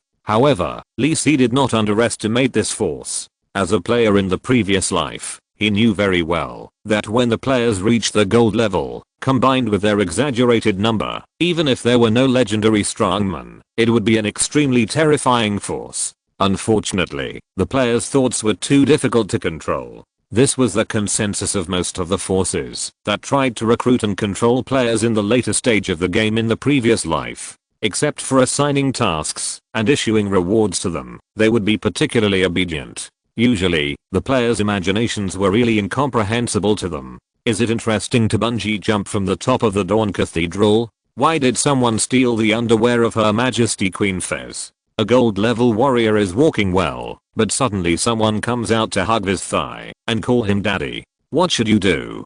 Countless stupid behaviors have caused headaches for all forces. They have to be careful when recruiting players. However, except for a small number of them, most of the players are dangerous element who are afraid of chaos in the world. As a result, for a period of time, the player group was regarded by the indigenous people as messengers of hell and believers of evil gods. However, what interests the indigenous forces most is the ability of players to resurrect. There is a resurrection ability in the Jaya world, but most of them are the embodiment of the power of gods and the special ability of the divine arts of the Church of the Gods. However, the resurrection of players does not have the breath of divine arts, and does not require the assistance of others. Even if the resurrection of players has to pay a price, this immortal characteristic is enough to interest some people. As far as Lee Si knows, a legendary wizard once captured some players for a search, but in the end he did not get any useful information. Some people speculate that the ability of players to resurrect comes from the fallen god of death Jija in ancient times, which is the embodiment of his divine power, but in the end it is just a guess and there is no evidence to confirm it. Lee Si didn't want to spend energy studying why the players appeared. After all, the memory of the previous life told him that it was useless. It would be better to think about how to make good use of these players. You know, this is an excellent labor force. As long as they are given the rewards and tasks they deserve, their work enthusiasm is no less than that of the fanatics. In other words, they are a group of fanatics who love games. So where should I start to control these players? Lee Si has no time to enjoy the food in front of him, and got up and walked towards the underground laboratory. Now he needs a quiet space to plan the appearance of the players. The maid Rosie standing aside was a little discouraged when she saw that the apple black pudding that Master Lee Si had not tasted was thrown into her mouth by Angela, but she soon clenched her fists to cheer herself up. Next time I must make it better and let the master taste it. I spent a lot of ink to try the illustration function applied by the author. Lee Si, who was sitting in the laboratory, habitually took out a piece of parchment and began to write and draw. According to the wrong means used by the forces in the previous life to control the players, it is a dream to control the players by force or coercion. I would rather die than live without freedom. In other words, players can be resurrected, and they can specify the resurrection at the place where the coordinates are set. So if you dare to force it, the players will dare to die for you. The most disgusting thing is that after the players are resurrected, they will bring a group of people to cause trouble for you. Sneak attacks, assassinations, traps, poisoning, etc. As disgusting as they can. Many players play it as a virtual game, without any moral bottom line at all. At that time, many small forces were really tossed to death. Sure enough, these players can only be controlled from the root. Lee Si has a great advantage in this regard. After all, he was a top-level emperor in his previous life, and he knew many routines and methods. In the final analysis, there is only one method. It is profit. Players are people who do not get up early without profit. As long as there are enough benefits, experience, money, magic items, let alone let them work for Lee Si, they will work hard. The leak version of the Working Man .jpg. Chapter 114 Legendary Talent, Elemental Torrent Dominator. The direction was determined, and Lisi began to plan specific measures to cut leaks on paper. I don't know if I can issue tasks to players. It should be possible. If not, it's the same to ask others to help. Players appear in the Jaya world. Although some of their behaviors are restricted by the game system, their bodies are no different from real humans. Therefore, players also need to eat and rest like normal people, and when they go offline, their bodies will not disappear like in some games, but continue to exist, but in a state similar to that of a vegetative person, with no ability to resist at all. It's similar to that of a vegetative person, and your character may starve to death if you don't log into the game for a long time. But don't worry too much. After the character dies, there will be no other changes except for the loss of experience penalties, and the player only needs to revive again. Therefore, when entering the game, the first problem faced by players is survival. You must know that the attribute panels of the new characters controlled by players are blank. Except for the character talents, the other amounts are the same as those of a normal person. The player characters are all civilians LV1. Do you want to work in extraordinary professions? Except for some lucky ones, you should honestly go to work and earn money first. This is why the Mercenary Guild is the most frequented place for players in the early stage of the game, and it is also one of the official recommended ways of the game. The first is to make money, and the second is that there are many opportunities to learn extraordinary abilities here. To be honest, although the players are all poor, their talents are beyond words, and there is no problem in mastering extraordinary abilities and promoting professionals. Do you want to try to replace the influence of the Mercenary Guild on players born in the Kangwang City area? Even if it is only a part of it, it will be very helpful to control the behavior of players. Gold coins, tasks. The most lacking in the Chamber of Commerce that I'm in the process of building is various labor forces. You know, players are all 996, hardworking and good leaks, eloquent and proficient in everything. This deal will not lose money. Moreover, I'm also very clear about the situation of the early players. As long as I provide various services such as accommodation, clothing, and meals while hiring, I may earn more money back. The more Lisi thought about it, the more he felt that there was something to be done. This was the real dilemma faced by players when the game was just launched in the previous life. Many people even went to Fez Street to beg. It was said to be a kind of performance art, but unfortunately they were all caught by patrolling guards. I'll write this down and ask Mora to arrange it later. As for the fancy way of cutting leeks, Lisi doesn't plan to use it now. There is no way. The leek seedlings are underdeveloped, and it's not pleasant to cut them. It's better to grow them fat and tender. There is one thing that Lisi thinks should be put on the agenda first. That is to cultivate some magic pattern workers among the players. Lisi discovered before that the process of players burning magic patterns is different from that of the natives. It is fast to master, and there is no need to understand the principles. As long as you know it, it will be more efficient. The most important thing is that as long as Lisi keeps confidentiality requirements and punishment measures, there is almost no possibility of leaks from players, which is the most important thing for Lisi. However, it is still early to cultivate players to the level where they can take over the self-charging magic pattern combination. Lisi has plenty of time to take his time. Anyway, the production capacity in the early stage is not much, and Bernie can handle it alone. Soon, the parchment in front of Lisi was full of writing. That's about it. Lisi nodded and put the parchment into the storage ring. There is still a month before the game is launched, and Lisi is relieved. The appearance of players means that the development of various major events and the main storyline will not change much in the future. Lisi still has a great advantage in foresight. The next morning, Lisi did not go to the first magic workshop to study with the teacher, but came to the library. I don't know what teacher Stevens has been doing these 2 days, so I can study on my own and don't have to go to him. However, Lisi also felt that Fran had instilled a lot of basic knowledge into him. Now it is more important for him to understand, practice, and finally master it. Angela lazily lay on Lisa's head. She seemed to have eaten too much yesterday. She only ate half of the table of food this morning. Lisi looked at Lisa, who was slowly flipping through the magic book in the gentle sunshine in the morning.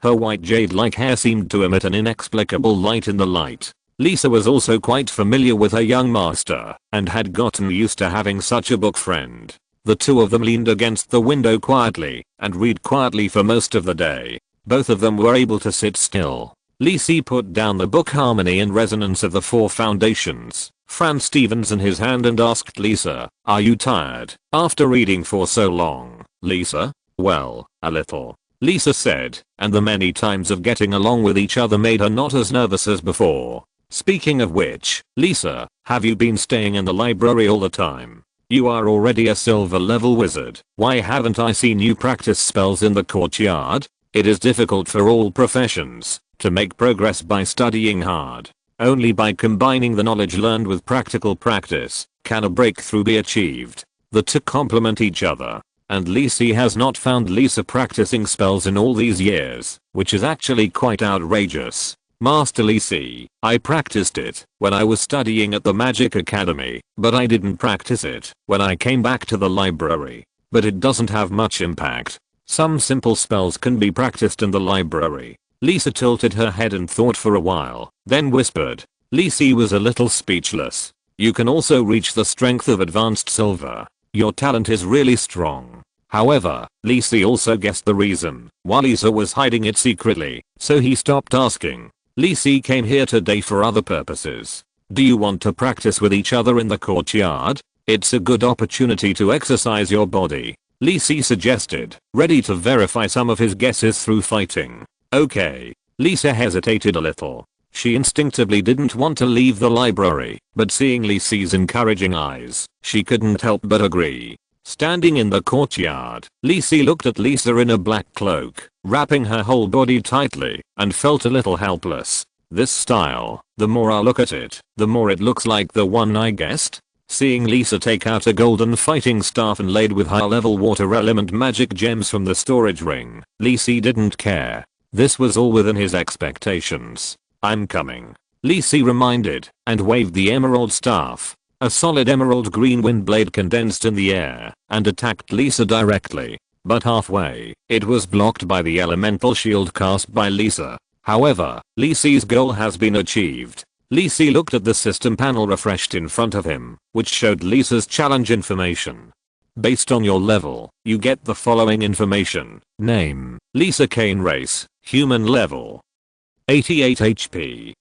9024/9024 mana. Main occupation: elemental mage. Secondary occupation: none. Talent: elemental torrent dominator. Legendary talent: attributes: strength 267, agility 268, intelligence, charm, mystery, endurance 267, lucky.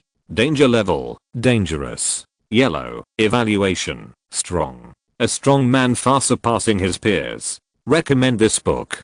Cataclysm is about to shut down. When Shenqi, a top professional player, quit the game, he accidentally traveled to the game world and returned to the eve of the plot. When the system was bound and the panel was loaded, the talent mark of the evil god awakened. So, a new version was born. Shenqi stood on the ruins, his body covered with runes, exuding a terrifying aura, and the halo symbolizing supreme evil completely bloomed under his feet. Before the disaster, everyone, there is an evil god lackey among us. Player: what? Is this person really a member of the official forces? Isn't he really the villain boss? After the disaster, everyone, please, Lord Shenqi, save the world. Player: ask the savior to take us away.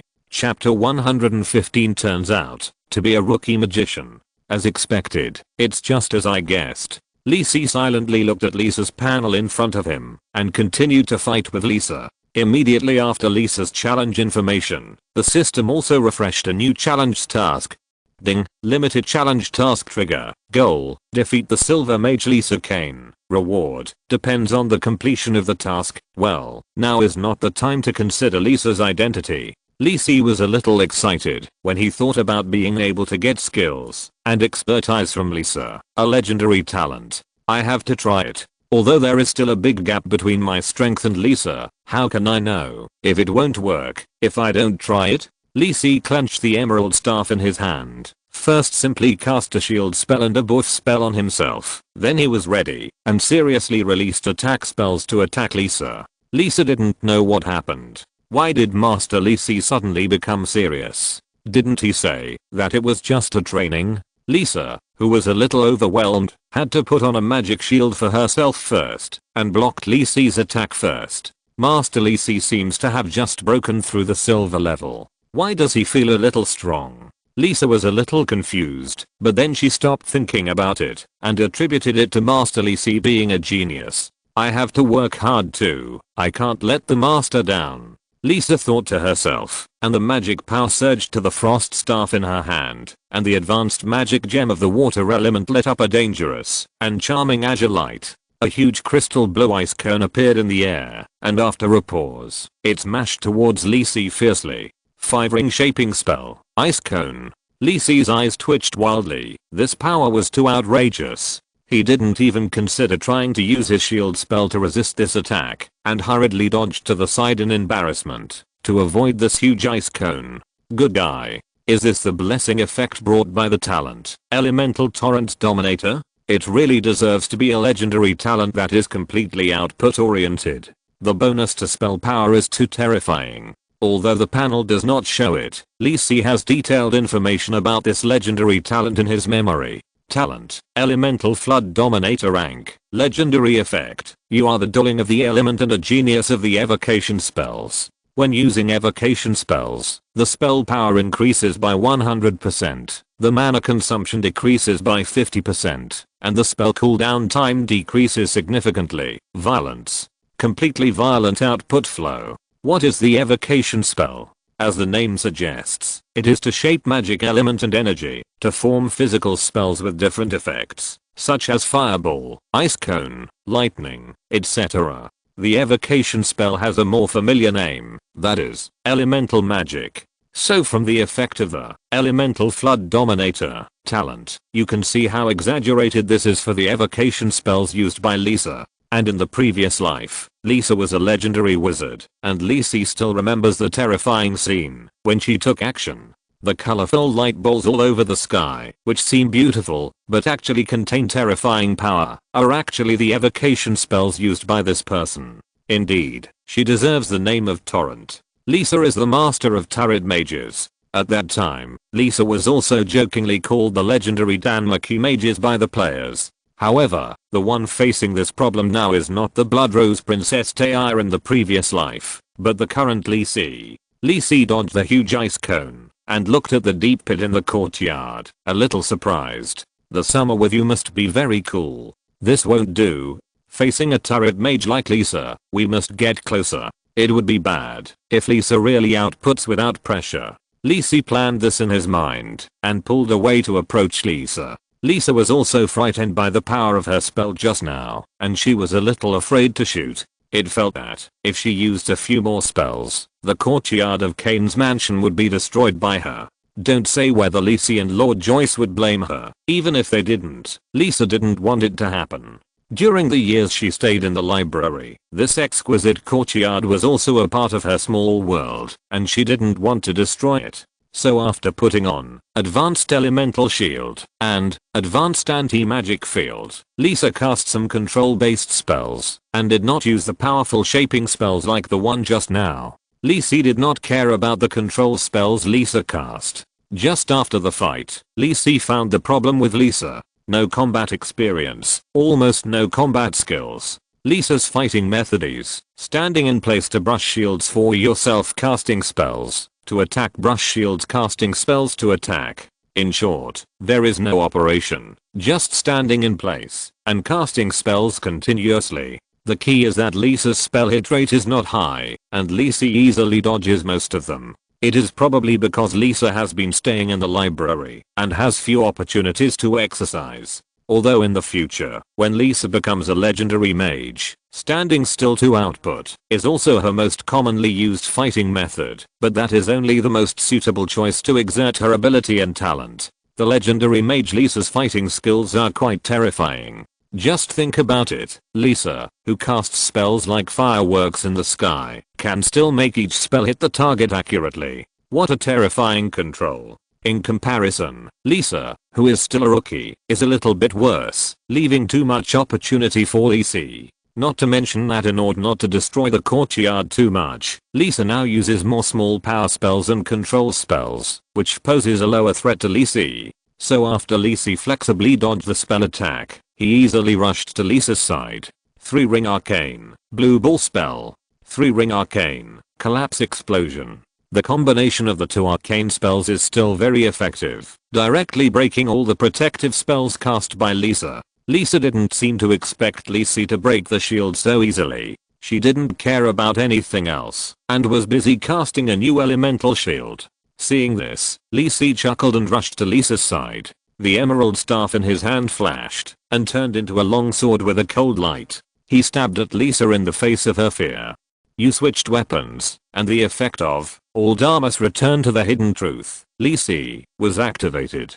You enter the Return to the Hidden Truth state, and the skill damage is increased by 10%. The elemental shield that had just been generated had almost no ability to resist martial arts that belonged to physical attacks. It was directly shattered after being maintained for a breath in the sword light of Lisa. Lisa had no time to cast a spell again. The tip of Lisa's sword landed steadily on her chest. Lisa's eyes were full of confusion. Isn't Master Lisa a mage? Why did he suddenly take out a long sword? After hesitating for a while, Lisa said pitifully, yes, I lost. Master Lisa. Please give me a monthly ticket, big guys. If you're listening to this novel on a channel other than Fanfic World, it means they downloaded and uploaded it without effort. We cordially invite you to visit our channel, Mundo Fanfic Novelos. There you'll find the original version of this story and you can explore many other novels of various genres. We're waiting for you to immerse yourself in a world of incredible novels. Chapter 116 Azura Floating City. Just after Lisa admitted defeat, Lisa's system panel also emitted a crisp prompt sound of task completion.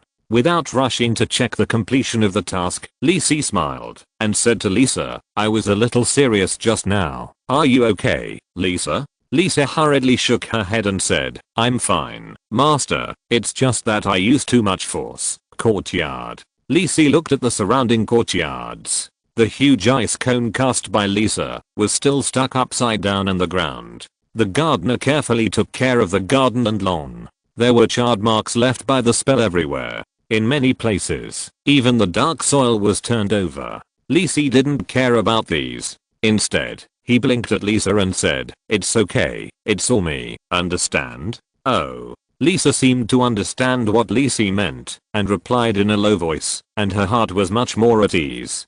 But, Lisa, do you really fight? I saw that you were a little nervous just now. Lisa used the magician's hand to pull out the ice cone, and gently put it aside. Yes, so my mind was a little blank just now. Lisa said a little embarrassedly. That won't work. When you have time, come with me to the Magic Academy to practice magic. You can let go of your hands and feet there. Okay, Master. Lisa was already accustomed to following Lisa's arrangements, and nodded in agreement. Lisa arranged for the servants to help the gardener clean up the yard, and Lisa went back to the library. After making arrangements, Lisa returned to the bedroom, put the sleeping Angela in the small basket prepared for him, and then lay down on his bed. Lisa first checked the limited challenge tasks that he had just completed. You easily defeated Lisa and completed the limited challenge task, Judgment, cross-level challenge. Judgment failed, reward unchanged. Judgment, all-out battle. Judgment failed. Lisa did not exert 100% of her strength. Reward decreased. Judgment, hidden, with ease. Judgment passed. You did not exert 100% of your strength. Reward increased. Task completion rate 90%. Reward is being distributed. You gain 1 million experience points. You gain the expertise, advanced water element affinity.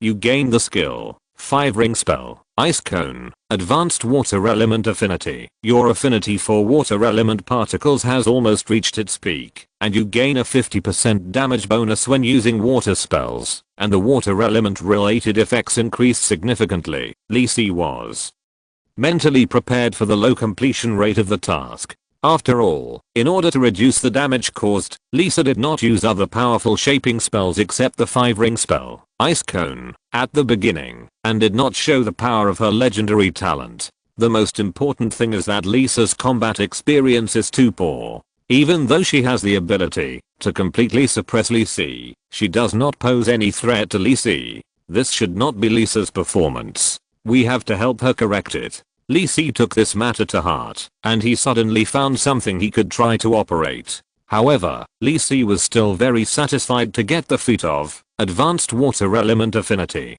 Since Lisa has the legendary talent, Elemental Torrent Dominator, she must have the top level feats in all kinds of elemental affinity. I can slowly pull it out in the future.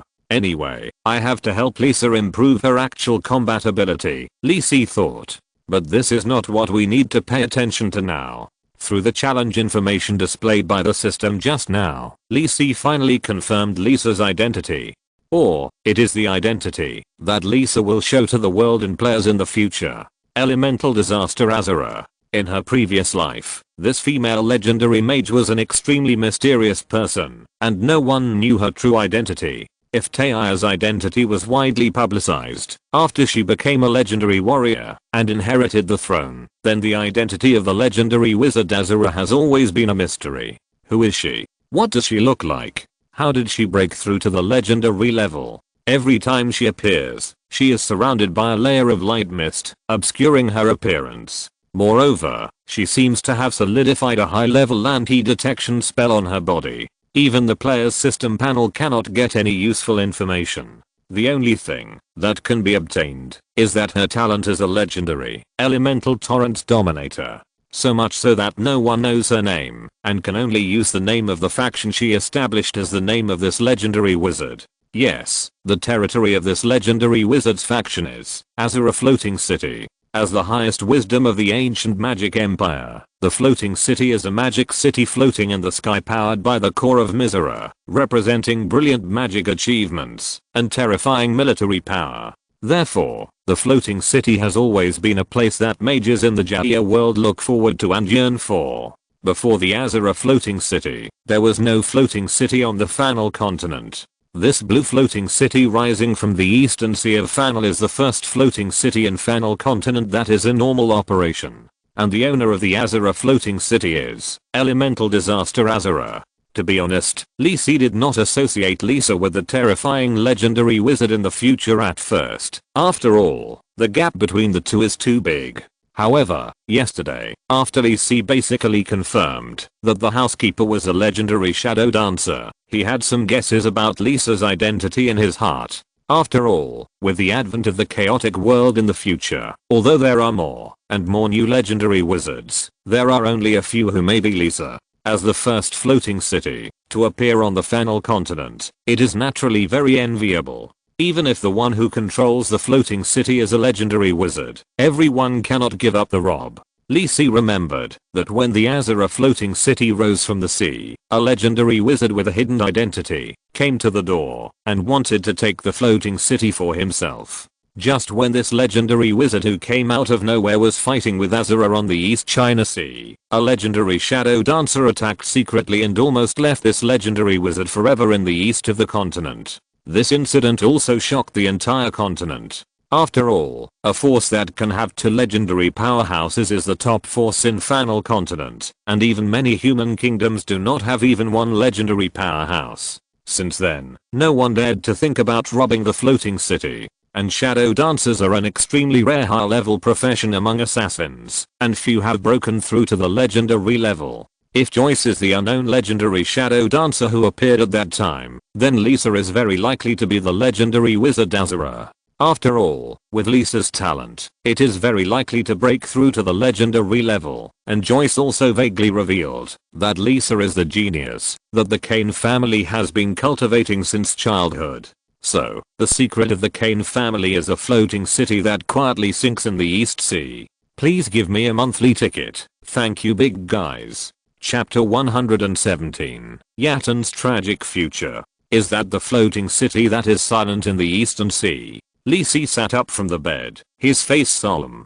To be honest, this was beyond his imagination. It was a floating city that could still function. Owning a floating city was a temptation that even legendary mages could not resist, let alone others. Although Lee Si had expected it, he really did not expect that the secret of the Kane family was the Azura floating city. The control of a floating city requires at least one legendary mage, so when Lisa broke through and became a legend, the floating city really appeared in the world. However, Lee Si suddenly remembered a past event. After the legendary mage Azura and the shadow dancer repelled the invading legendary mages, the two legendary masters did not start to build forces directly, but drove the floating city all the way to the capital of the kingdom of Fez, Kangwang City. When the floating city was less than 100 kilometers away from Kangwang City, it was intercepted by the legendary warrior of the kingdom of Fez, Princess of Blood Rose, Taya Fez, and the legendary monk, Broken Mountain, Ivan Dean.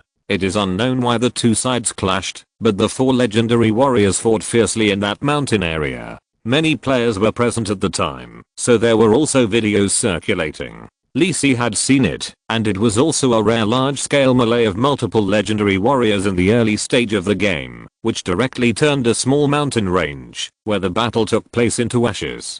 Later, under the mediation of Flame of Judgment, Fran Stevens, both sides stopped fighting and left. Although the outcome of the battle is unknown in the end, judging from some subsequent signs, it should be that the kingdom of Fez suffered a loss. After all, after that war, the floating city of Azura was fixed near the east coast of the continent, which was the seaside of the original kingdom of Burdage. Of course, at that time, the main plot of version 2.0, Total War, had ended, and the kingdom of Burdage had completely become history, and became a part of the kingdom of Fez. The kingdom of Fez was not allowed to restrict people from going to the floating city of Azura, and the materials needed by the floating city were supplied by the kingdom of Fez at a low price. Of course, since that battle, the relationship between the Azura floating city and the kingdom of Fez has been relatively harmonious, and there is no longer a sense of tension, so many players are confused. What exactly is the reason that caused the two legendary powerhouses to fight so hard?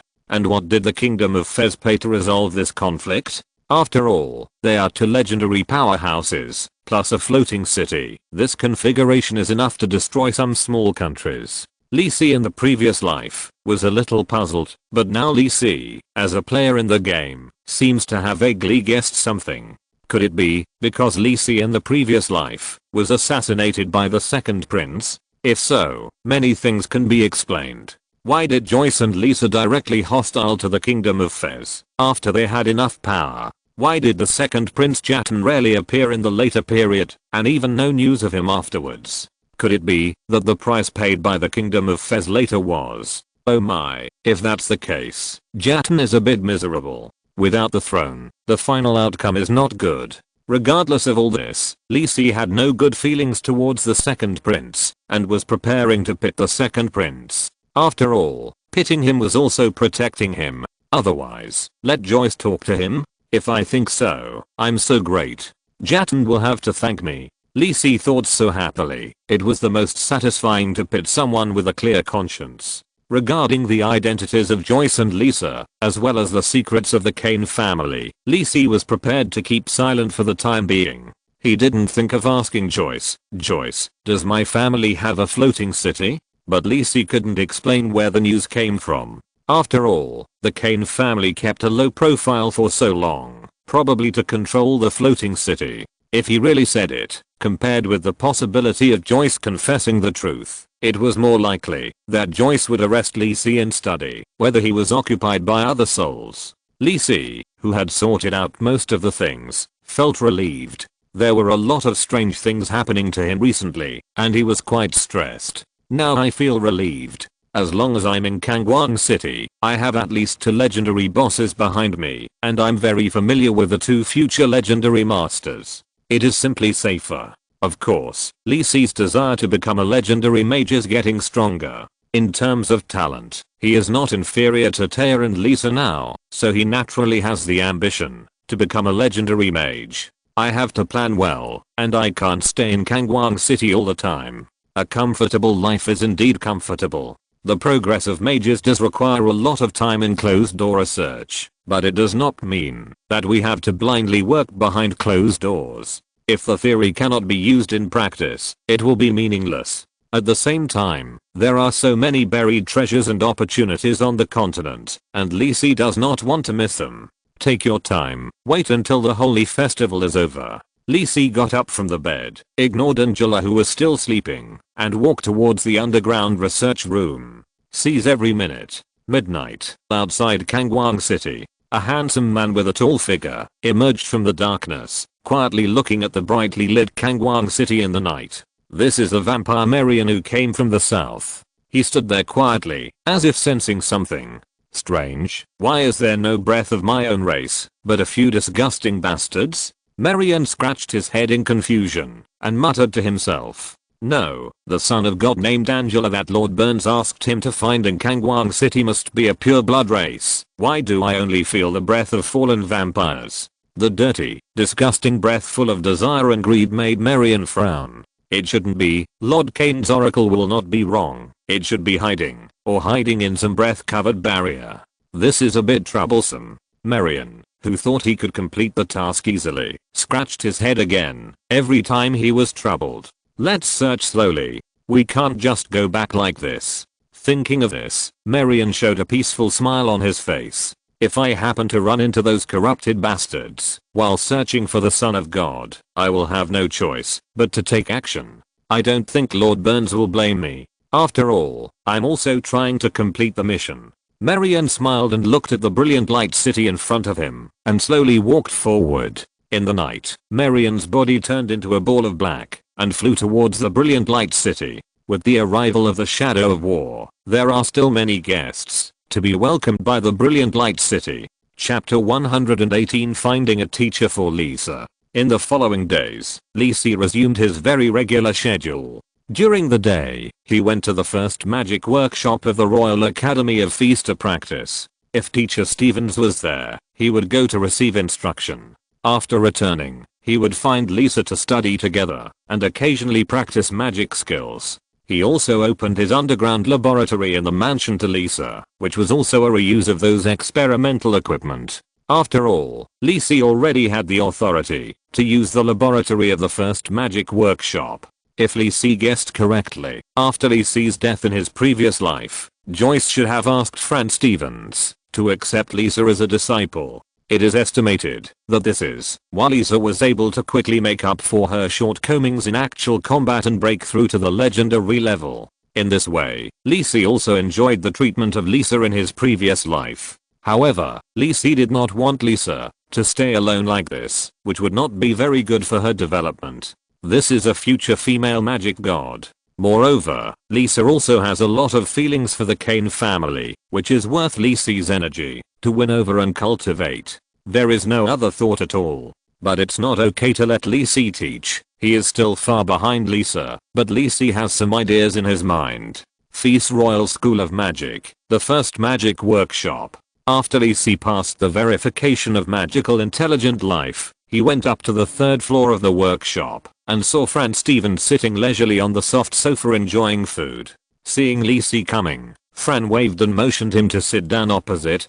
How is your learning progress during my absence? After spending some time with Fran, Lisi also knew that his teacher was not the one who paid attention to rules, but was quite easygoing. It might be that the long years made him not care about these rules. Of course, this is also because Fran has enough strength and confidence. This flame of judgment is the strongest in the east of Fanal continent. He also picked up a cookie from the table and tasted it. This was carefully made and sent by the pastry chef of the palace. Teacher Fran just moved it from downstairs. Lisi was very curious about the principal before, and even asked Fran what this magic that can make delicious food is. Well, that's good. Keep working hard. Fran didn't care too much. After all, he had already learned about Lisi's recent progress from the magical intelligent life in the workshop, and asking was just a routine concern. However, Lisi's progress still satisfied him. It was like a sudden enlightenment. He had already had a rough understanding of the rules of each element. What was limiting him now was his basic strength. After all, Lisi was only a silver level mage. It would be easier for a gold level mage to master and apply the rules of element normally. Have you encountered any difficulties in your studies recently? Fran had just returned from visiting some old friends. Now he had nothing to do, so he just wanted to help Lisi solve his doubts. Yes, teacher.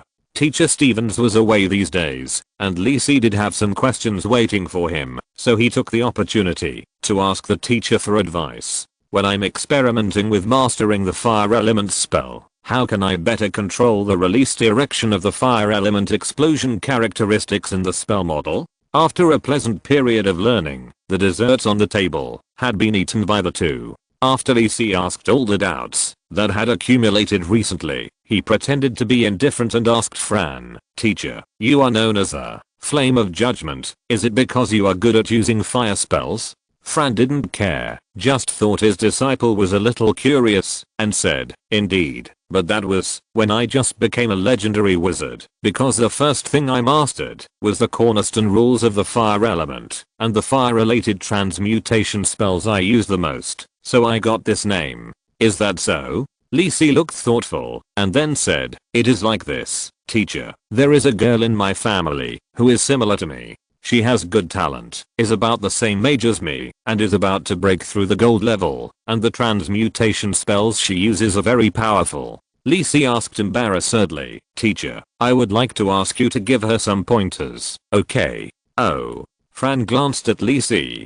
He knew that his disciple was not such a rash person. There were many people who wanted him, a legendary wizard, to give them pointers. If their talent was not good, Lisi would not have said it so bluntly in front of him. Fran didn't care. With his strength and status, he liked Lisi to speak his mind.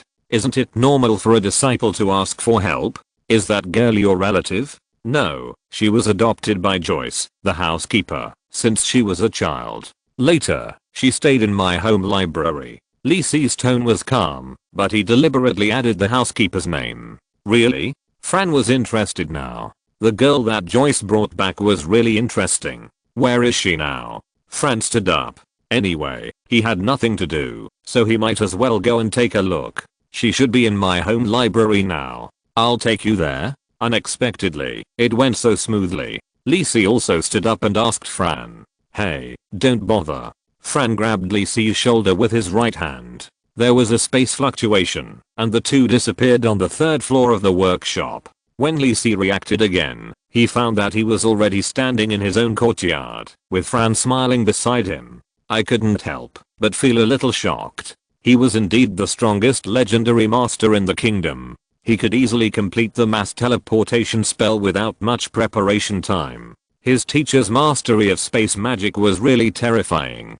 Could it be that he was almost able to fully master the laws of space? Lisi guessed so, and led Fran to the library of the mansion. From the window on the second floor, Joyce watched Lisi and Fran walk in together, a little puzzled. As soon as they appeared, Joyce sensed it, but he didn't know why they came back to the mansion at this time. However, watching the two people walk towards the library, Joyce roughly understood why. It seems that little Lisi is still very thoughtful, so he doesn't need to worry about it.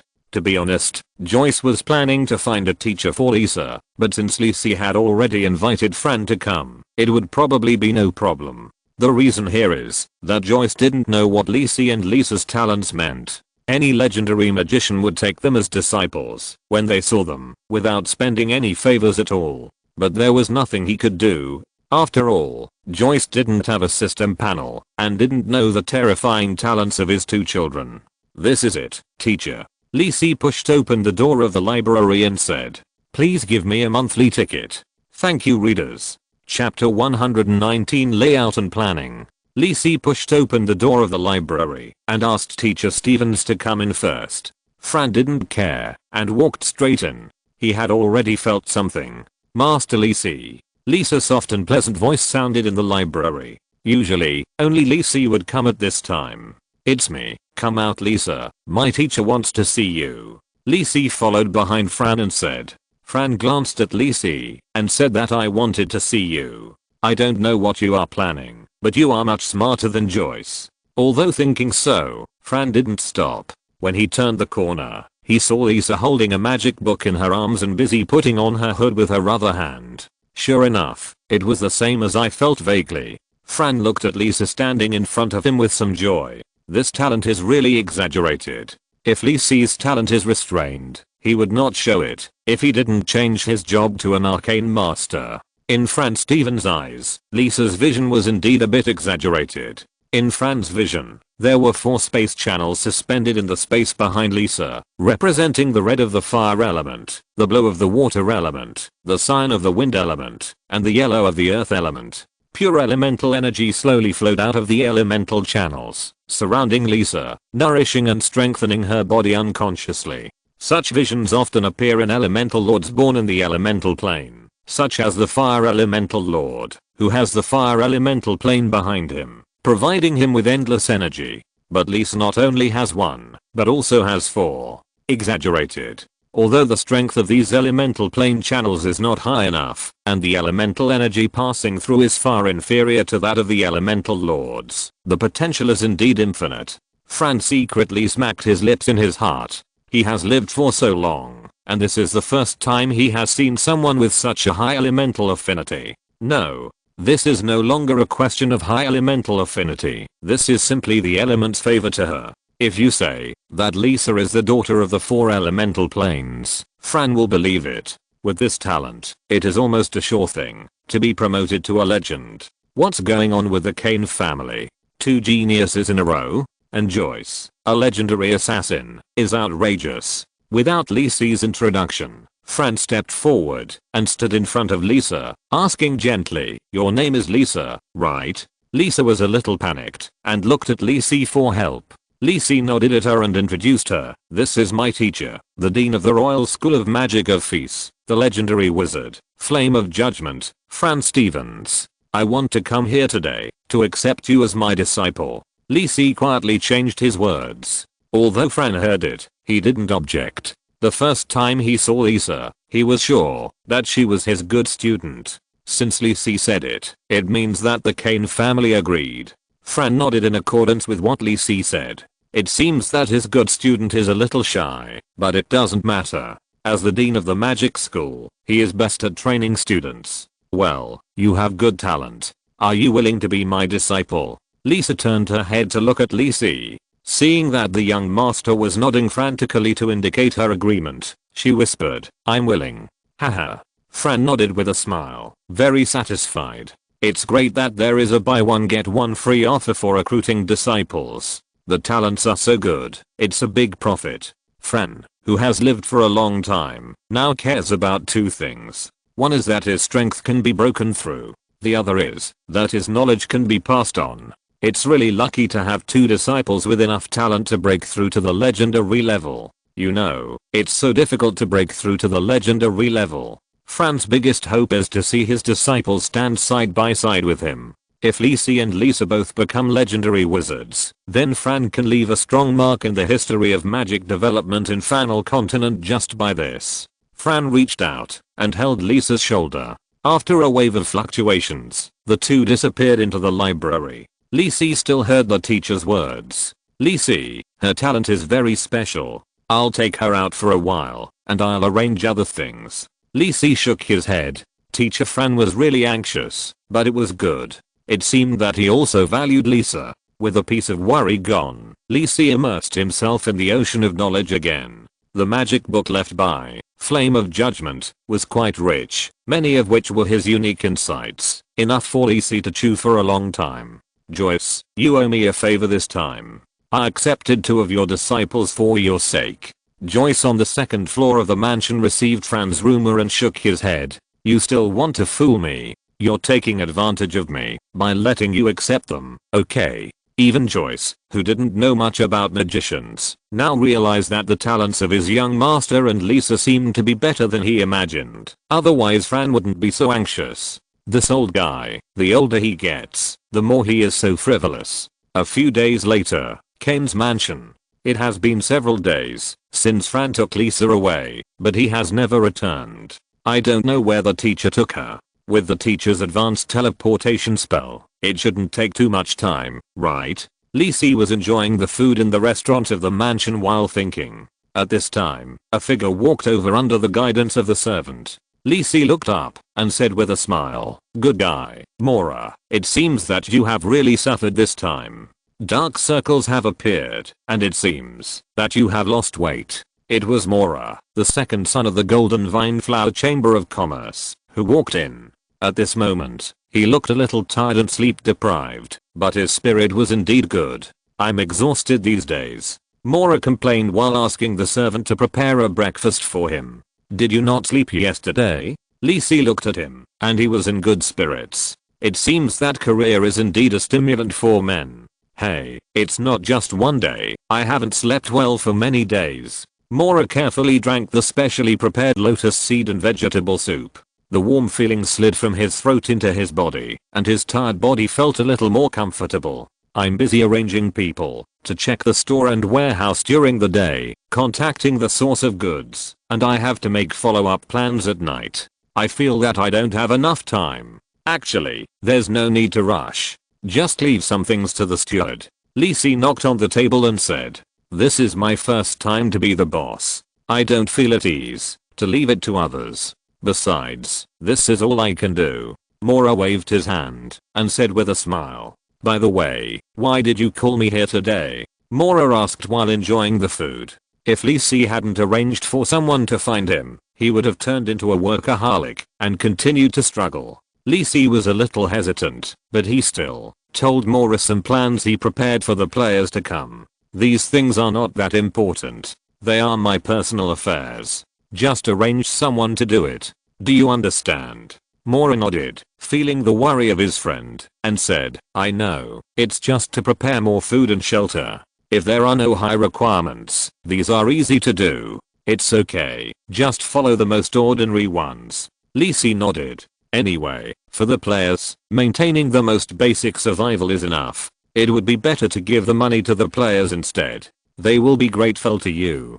Chapter 120, A Premonition of Chaos. This is the experience of Lisi as a great player in his previous life. As long as the remuneration is in place, it is easy to ask players to do anything. "Okay, leave it to me." Mora agreed very straightforwardly. If there is no special requirement, just arrange someone to be responsible. Every profession has its own expertise. It may be troublesome for Lisi to arrange these things personally, but for Mora, this is exactly his professional field, and he can easily handle it with his connections and resources. "By the way, this is the latest intelligence. I brought it to you." Mora seemed to suddenly remember something, and took out a stack of intelligence from the storage ring, and placed it in front of Lisi.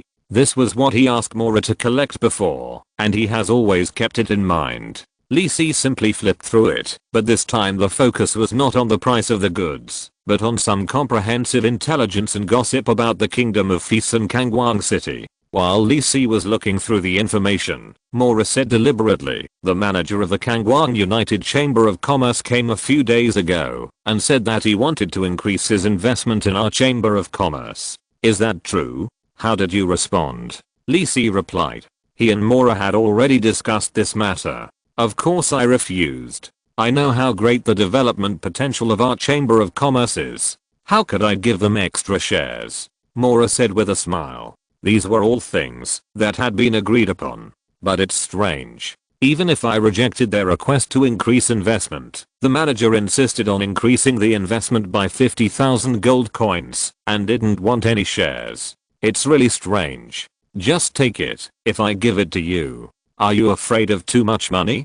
Lisi glanced at Mora and said indifferently. That's 50,000 gold coins. I don't know why I feel uneasy taking it. Mora said with a smile, with a strange tone. Just ask whatever you want to ask. Why do you feel so awkward? Lisi said without even raising his head, as if the information on the intelligence was more attractive. I heard that you were accepted as a disciple by Lord Flame of Judgment. Is that true? Mora approached Lisi and asked in a low voice. Yeah. Lisi responded calmly, and his attitude seemed to be no big deal to him. You are so awesome, brother. He is a legendary master. Now let's see who dares to bully us. I was wondering why Duke had suddenly gave us 50,000 gold coins. It turns out that he was looking at your face. Mora was a little excited. Looking at the situation of the two, he thought that Mora was accepted as a disciple by the legendary wizard. It shouldn't be Duke Had's idea. If he wanted to show his goodwill, He wouldn't let the steward come, but should let Yazan come to talk to me. Li Si thought about it and said his speculation. So, is it His Majesty the King? Mora said in a low voice. Just don't say anything. Don't tell anyone that I became the Dean's teacher's disciple, so as not to make it known to everyone. Li Si shook his head and said, I understand. Mora nodded, thinking that Li Si was worried that the Dean would not like this. Li Si then flipped through the intelligence and suddenly saw a piece of intelligence that said, dozens of deaths have occurred in the western district of Kangwang City recently, and the murderer has not been caught yet. The number of missing persons in Jedo Street, Lange Street, No Street and other places has increased, and the gangs and other forces in the relevant areas are looking for the cause. The Dawn Church has recently sent personnel to patrol the western district many times, and it seems to have become a routine. Seeing these news, Li Si frowned.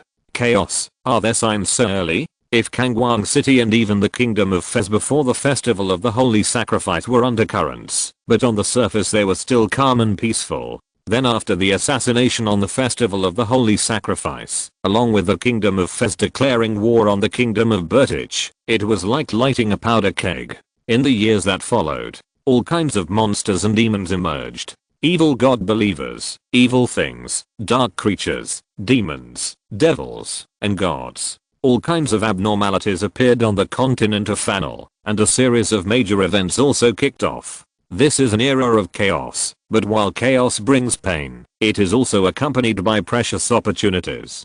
Countless ordinary people died in the war and chaos, and many strong people rose from the blood and fire. This is a disaster for civilians, but also a prosperous age for the strong. During that time, even in the capital of the Kingdom of Fez, Kangwang City, where the kingdom is the most powerful, many conspirators have set their sights on this place. But before the players appeared, Kangwang City should not have made any big noise, right? Li Si recalled. Not sure. Mora looked at Li Si, who seemed to be thinking about something, came over to take a look, and said, well, the West District is indeed more chaotic, but the East District is okay. The guards are more sufficient. This is true. After all, most of the city guards are usually concentrated in the East District to protect the safety of those nobles and wealthy businessmen. After all, the leader of the city guards is one of them. As for civilians, it doesn't matter if a few die. This is also why those evil god believers can succeed in making trouble in Kangwang City. By the way, a vicious incident happened in Golden Lily Lane last night, injuring many people, but it was suppressed. I heard that both sides of the battle used blood magic, and there were several bodies of vampires killed at the scene. The vampire who attacked seemed to have the strength of the gold level, which is very strange. Did they have an internal conflict? Mora was a little curious. After all, this matter did not seem to be in line with common sense. Golden Lily Lane? Li Si felt that it sounded familiar, and after a while he remembered that it was a Yanliu land in the west of Kangwang City, the place where mercenaries often go. However, it is not uncommon to find vampires in Kangwang City. These monsters rely on sucking human blood for survival, so they often hide in human cities. And because their transformed appearance is similar to that of humans, even if they have been suppressed and killed by the Orthodox Church headed by the Dawn Church, it is difficult to completely eliminate them. Thinking of this, Li Si glanced at Angela, who was sleeping on the sofa not far away. Is this guy really a vampire? As they spent more time together, Li Si found that Angela was very different from the vampire monsters he had fought in his previous life. The breath of those monsters was full of madness, indulgence, bloodthirstiness, and confusion, and they were quite representative of the dark creatures. The feeling of evil and chaos was very disgusting. Angela was different. Both her blood and dark breath were very pure and flawless. There was even a pleasant fragrance, which Li Si had personally verified. But no matter how Li Si recalled, he could not remember that there was a similar existence among the vampires he had met in his previous life. Angela must have a secret. But Li Si was not worried. After all, this was just a lazy and sleepy little white bat. The only thing worth praising was that she was quite competent as a bodyguard. Li Si thought so and stood up. He didn't plan to continue studying and researching today. He had other arrangements. He went out to visit old Jack. I rushed to code it out. Don't mind if it's late, big guys. Chapter 121 Old Jack, will you cooperate? Kangwang City, Langay Street, Old Jack's shop. Some time has passed, but Old Jack still looks at Lisi, who just walked in with a dead fish eye. He is surprised. This guy is obviously a nobleman. Why does he always come to his shop? Normal nobles obviously avoid Langay Street. And this time he didn't bring the golden warrior guard, but a white bat on his head. This is the first time that Old Jack has seen such a maverick noble. Lisi didn't care about Old Jack's weird look. Anyway, this guy looks at everyone with disgust. When Lisi came here just now, he obviously felt that Langay Street was much quieter than before. It's not that all the shops here are closed. There are not many shops open on this whole street. It's that there are fewer homeless people lying under the eaves and people snooping secretly. I don't know if they are all missing as the intelligence said, or if they are afraid and ran to other places. These are not what Lisi can do now, and he doesn't have the leisure time. Lisi was rummaging through the goods that Old Jack had piled up on the side, and from time to time he took out some special materials and put them aside. Although the first magic workshop, the academy and the kingdom would provide a lot of magic materials, and Lisi could use some of them, but some unpopular ones would require Lisi to prepare them himself. Instead of going to the Chamber of Commerce to entrust the purchase, it would be better to come to Old Jack to look for it. After all, Old Jack's goods come from a wide range of sources, and there are all kinds of strange materials, many of which are black goods, and the price is quite cheap. Just as Lisi was searching for all kinds of precious materials, Ashley gently opened the door and walked in. Seeing Lisi's eyes looking at her, Ashley greeted her obediently. "Hello, brother Lisi." "Ashley, hello." Seeing this little Easter egg, Lisi also smiled and greeted her. But soon Lisi noticed the difference in Ashley. Her aura was more condensed than last time, and even had a hint of edge. Is this because she has just become a professional and can't control her aura well? By the way, how come Old Jack started training Ashley so early? Lisi remembered that after the players appeared in the previous life, Ashley was still an ordinary little girl. Old Jack saw that Lisi seemed to have noticed something, snorted coldly, and pulled Ashley aside. With a look of wanting to drive someone away, Old Jack said impatiently, "Are you done? Don't waste my time by dragging your feet." Lisi didn't care and put some selected special materials on the table in front of Old Jack. They were all magic gems, magic potion materials and precious metals. "You took a lot, counted as 1,000 gold coins." Old Jack was a little surprised. This was already a big deal for him. Although Lisi felt a little painful, he still took out bags of gold coins from the storage ring and handed them to Old Jack. There was no way. These were all materials necessary for a search, and he was already very frugal. If it was a normal purchase, the price would be estimated to be around 1,500 gold coins. If it weren't for the recent investment that could be used for emergency, Lisi wouldn't be able to buy so much. After getting the materials, Lisi was not in a hurry to leave. He asked with a smile, "Old Jack, Langay Street seems to be not very peaceful recently." "So what?" Old Jack replied impatiently, but he was still counting the gold coins and he couldn't just drive Lisi away.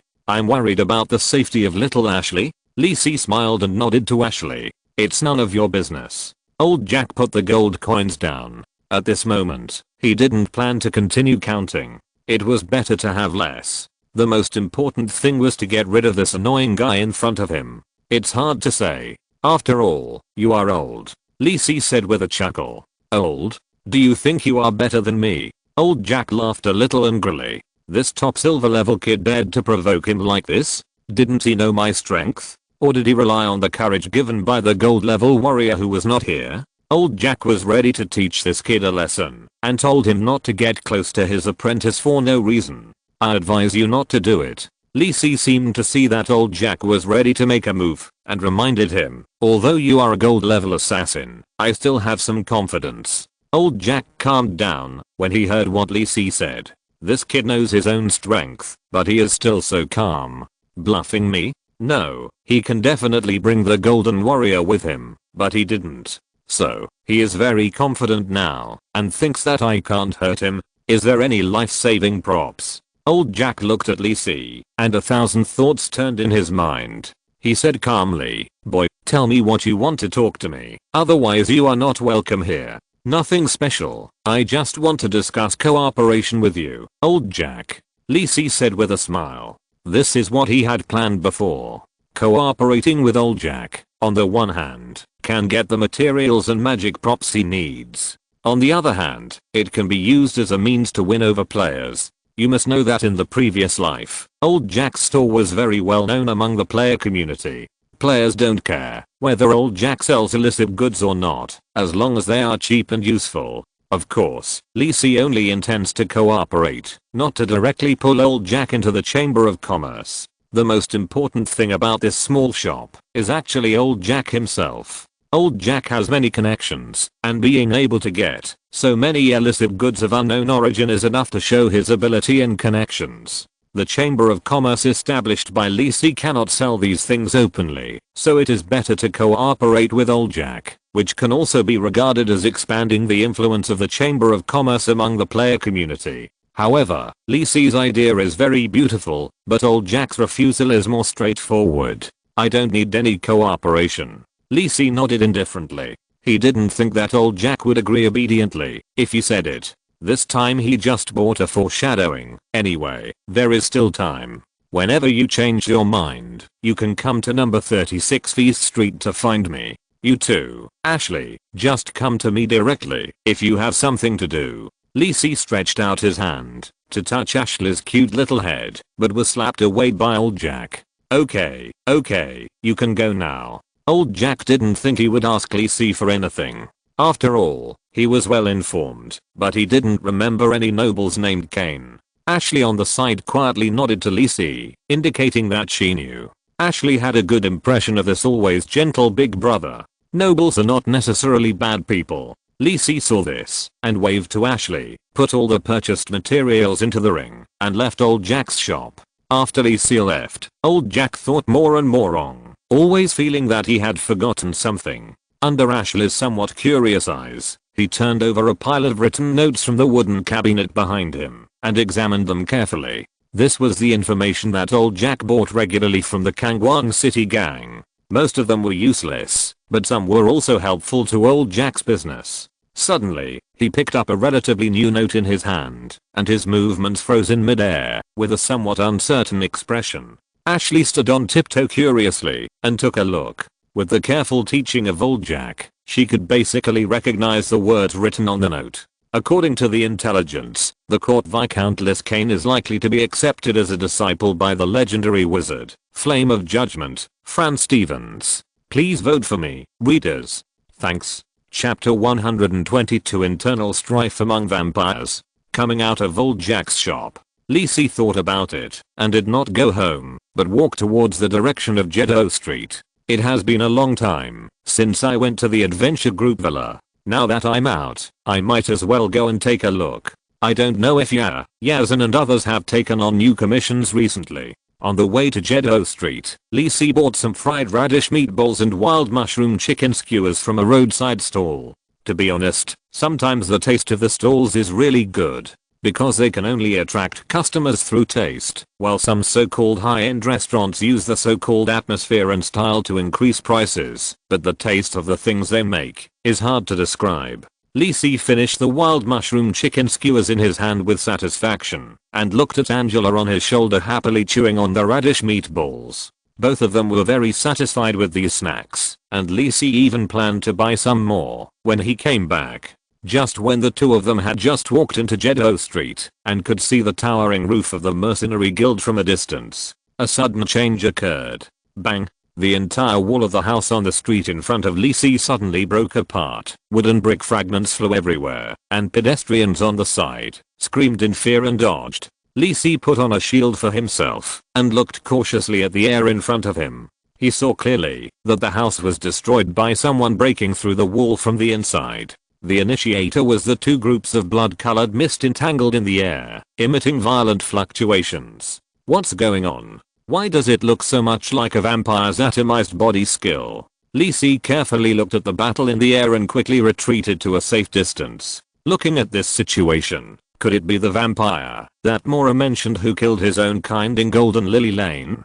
No matter who it is, both sides of the battle have exerted a lot of pressure on Lee Si, and they may all be strong men of the gold rank. Lee Si thought about it and took a few steps back. After having the life-saving trump card given by the two legendary bosses, Lee Si's style of doing things has also become a little more carefree, such as now. In the past, he would have left without looking back, but now he wanted to see the result of the fight between the two gold level vampires.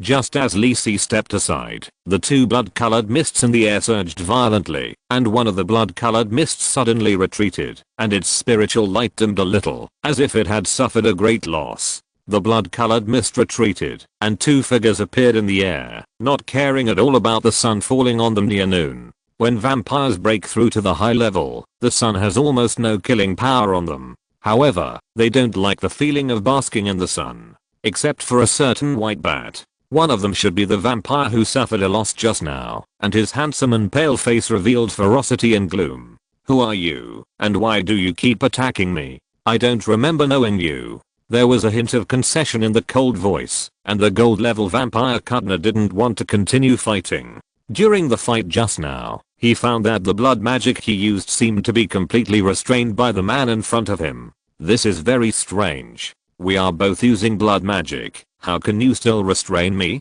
Have you finished talking? On the other side, the gold level vampire was Marion, who came from the south. He floated in the air and said in a nonchalant tone, "After you finish talking, go and die obediently. I feel sick looking at you, scum." Immediately, he raised his right hand, and a blood-colored long blade appeared in Marion's hand. The figure flashed and slashed towards Kudner.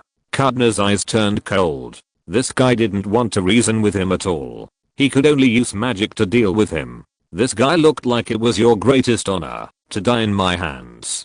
Kudner felt that he hadn't been so aggrieved for a long time. Since breaking through the gold level, although he didn't dare to show up in public, he lived a happy life in the darkened Kangwang city. The blood servants regularly offered sacrifices and caught a few fresh and delicious foods from time to time. As long as he was careful, he would not be discovered by the kingdom and the church of the gods. Originally, this troublesome guy came to his door yesterday and started killing without saying a word. His strength was so strong. If he hadn't seen the situation and abandoned all his men, he might not have been able to escape last night. He didn't expect that this guy would still haunt him in this hiding place on Jido Street, which few people knew about. "How did you find me?" Kudner was a little unwilling. If he didn't ask clearly, it would be useless even if he escaped, and he would still be found by this guy. "Hey, I can detect the stench on you from a distance. Where else do you want to hide?" Marion didn't care.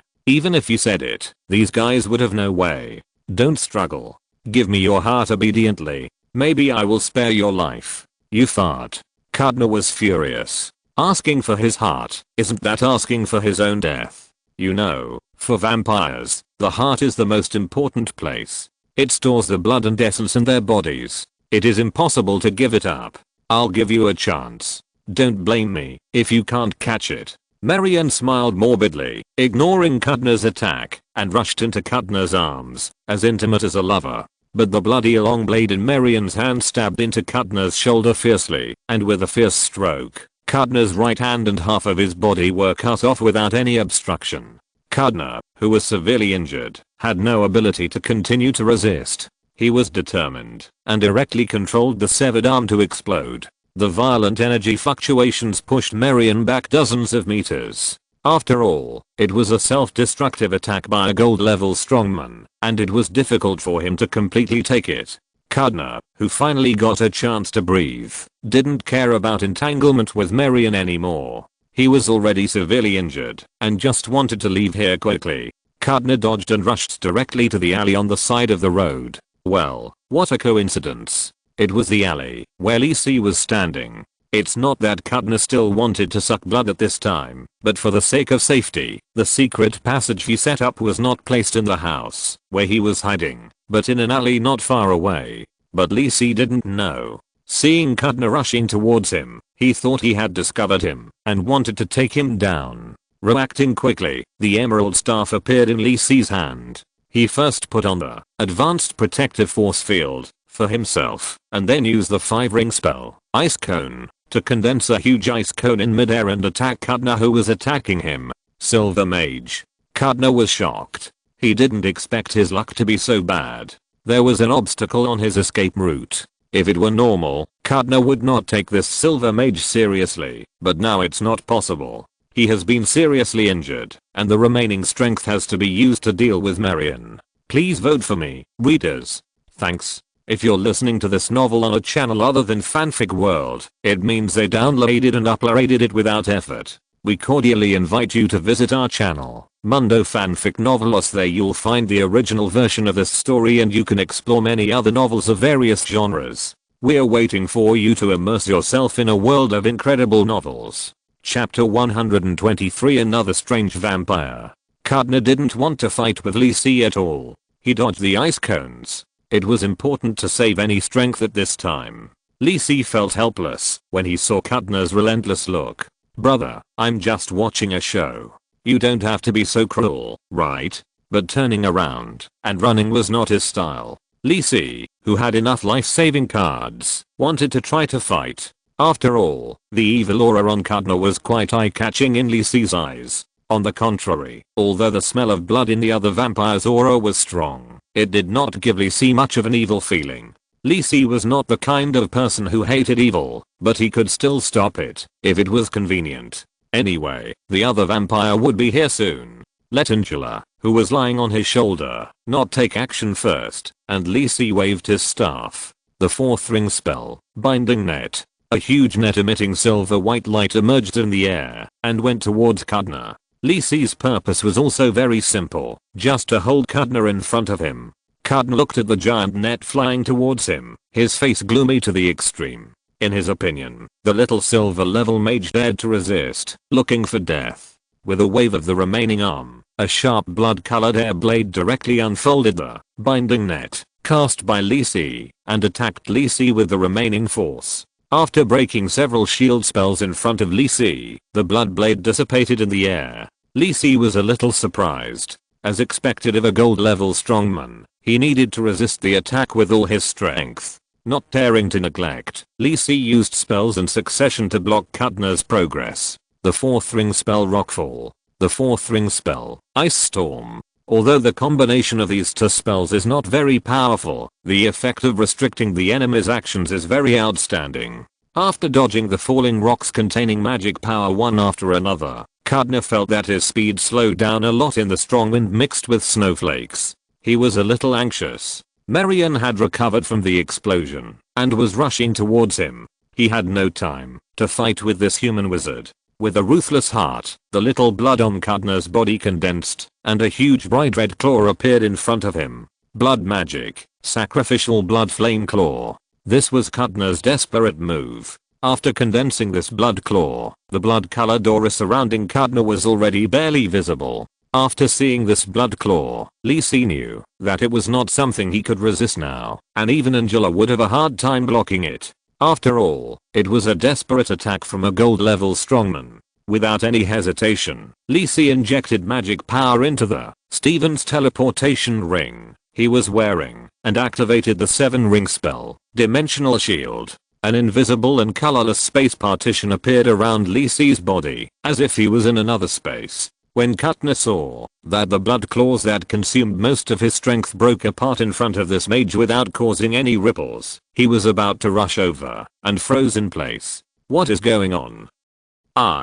Just before Kudna came to his senses, an arm came out of his chest, and the hand that stretched out was holding Kudna's still beating heart. Heh, boring. Marion smiled and took his hand away from Kudna's chest. Kudna's body fell from the air like a broken mat, and before it hit the ground, it turned into a pile of black ashes floating in the air. Holding Kudna's heart in his hand, Marion's smile on his face became even brighter. Oh, I didn't expect to encounter a good prey when I went out for a walk. I'm really lucky. This man has a mental problem. Lee Si made a conclusion about Marion in his heart, and he was a little alert. From the conversation between the two and Mora's intelligence just now, this guy has been chasing this gold level vampire to hunt, and now he still talks about good luck. Marion looked at the golden vampire heart in his hand, which was still emitting rich and pure blood. Should I leave it to the Son of God as a gift? Marion thought so, but then shook his head. This vampire heart is just average, and because it has been severely injured, the blood energy in it is constantly dissipating, and it is estimated that it will not wait until he finds the Son of God. Don't waste it. Marion smiled, swallowed the bright red heart in his hand into his stomach, one bite at a time, and his pale face seemed to have a hint of blush. Lisi looked at the creepy scene in front of him expressionlessly, and his heart was calm. Are you kidding? He has seen more disgusting scenes in his previous life. This is just the beginning. After Marion finished eating the heart in his hand, he fell from the air. Standing in front of Lisi, Marion put his right hand on his chest, performed an elegant and standard noble salute, and said, "Thank you very much for your help. I'm Marion Colon. I don't know what your name is." Marion was very polite, and his elegant and polite appearance was completely different from before. Marion knew very well that the young silver mage in front of him was not simple. He felt the breath of legend from this mage. Just like His Excellency Prince Burns, or even stronger. Although sometimes out of tune, Marion still knew who to touch, and who not to mess with. "Hello, I'm Lisi Kane. It was just a small favor just now." Lisi nodded, maintaining his respect for the gold level strongman, but muttering in his heart. Another very strange vampire appeared. "I don't know what you did just now." Marion looked at Kudner, who had turned to ashes, and smiled and said, "It's just dealing with some scum who betrayed the ancestor. It's no big deal." As he said this, Marion glanced at Angela lying on Lisi's shoulder and narrowed his eyes. "White bat, is it a monster?" Marion didn't feel anything special from Angela, nor did he detect the smell similar to those traitors. Shaking his head, Marion didn't take Angela to heart. He is very busy. He has been in Kangwang City for several days, but he has not found any trace of the Son of God. Marion bowed slightly and said to Lisi, "If it's alright, I'll take my leave first. People from the kingdom and the church will be here soon. I don't want to meet them, so I'll leave first. I hope I'll have a chance to see you again, Mr. Lisi." After that, Marion's figure disappeared from the spot, leaving only the destroyed streets around, confirming that a fierce battle had just taken place here. Seeing that there were still many civilians lying on the ground groaning around, Lisi did not go forward to treat them, but walked into a small alley on the side and left the scene. The city guards will be here soon, and these people will be treated. It's better for me to leave first to avoid getting into any trouble. Please give me a monthly ticket, readers. Thanks. Chapter 124, Paladin Oriel. In an alley on Jeddo Street, Lisi walked slowly. This alley was relatively quiet and few people passed by here. Walking towards the direction of the adventure group's villa, Lisi thought about what he had just experienced.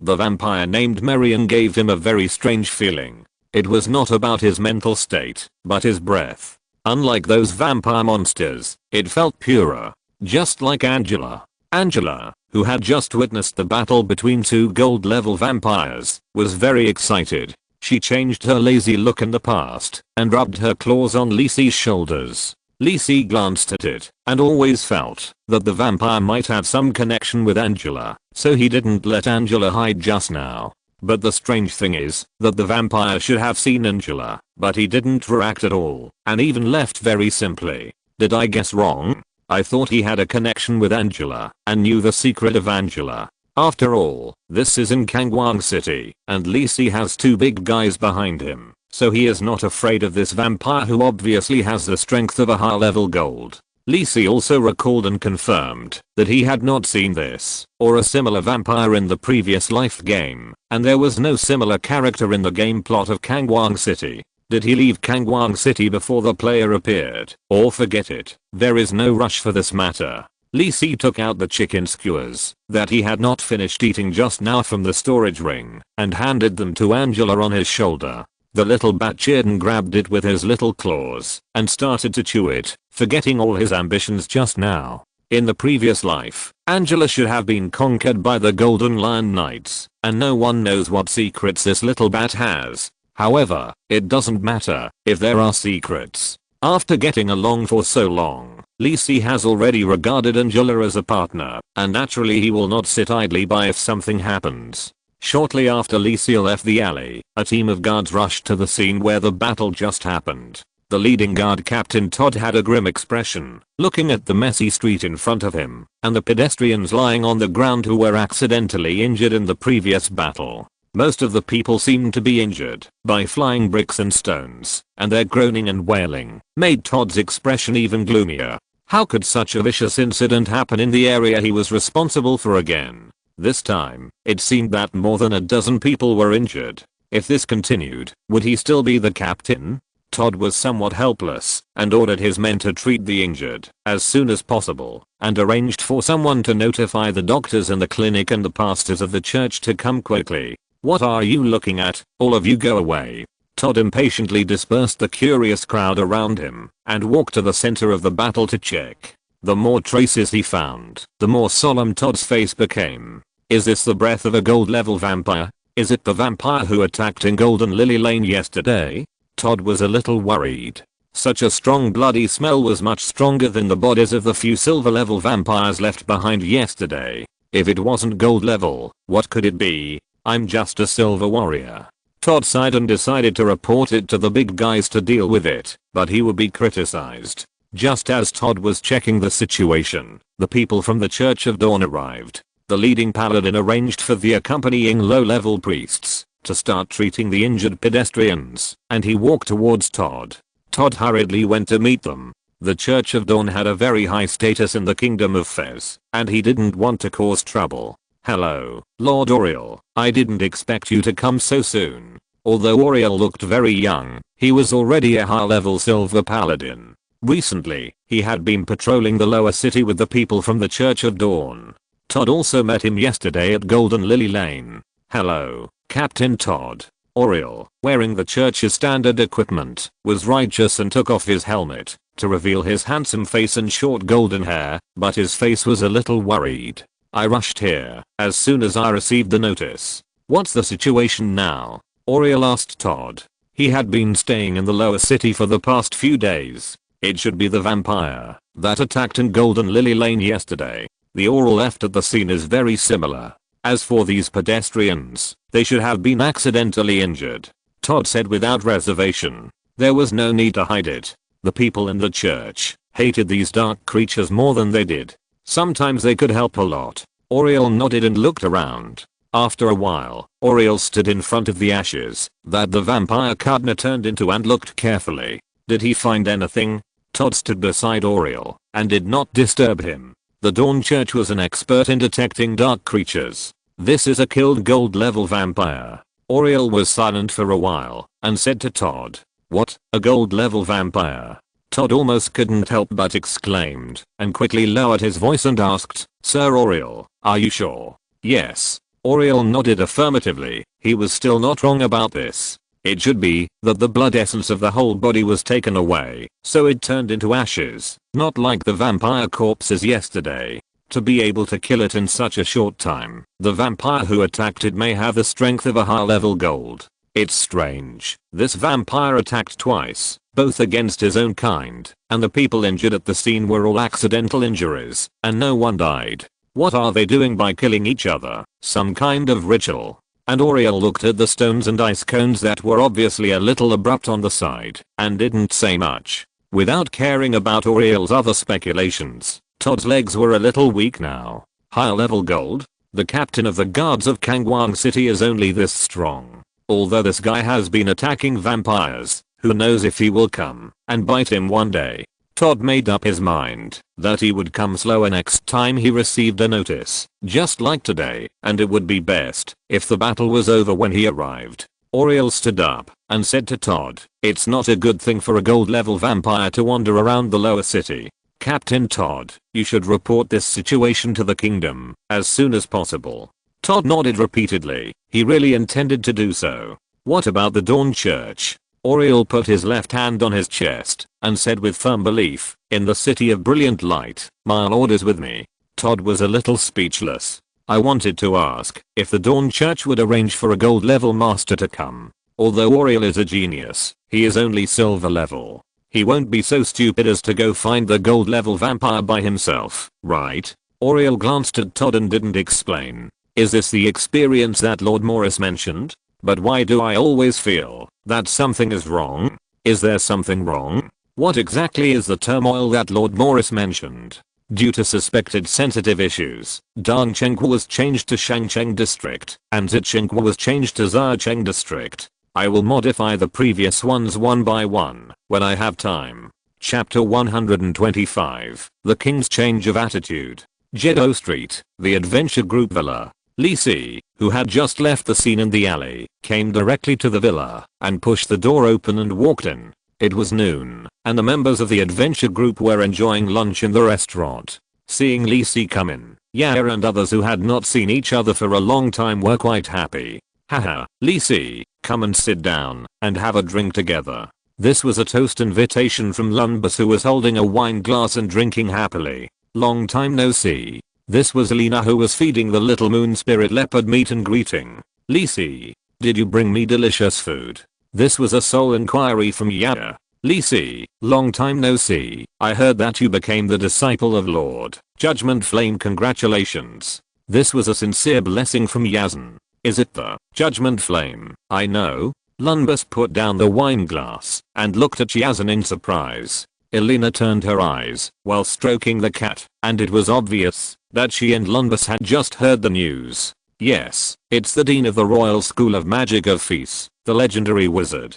Did the news spread so fast? Li Si was a little helpless, but he also knew that Yazan must be one of the first people to get the news. Awesome, Li Si. Elena knew what a legendary strongman represented. Their elves occupied the great forest in the south of Fanal continent, and there were not many legendary strongmen in the open. Jaya on the side opened her mouth slightly and looked at Li Si in surprise. She naturally knew Flame of Judgment, Fran Stevens, and was even led by the king to meet this legendary wizard. But Fran was a little speechless when she saw Jada for the first time. Why did you bring such a tough warrior seedling to see me?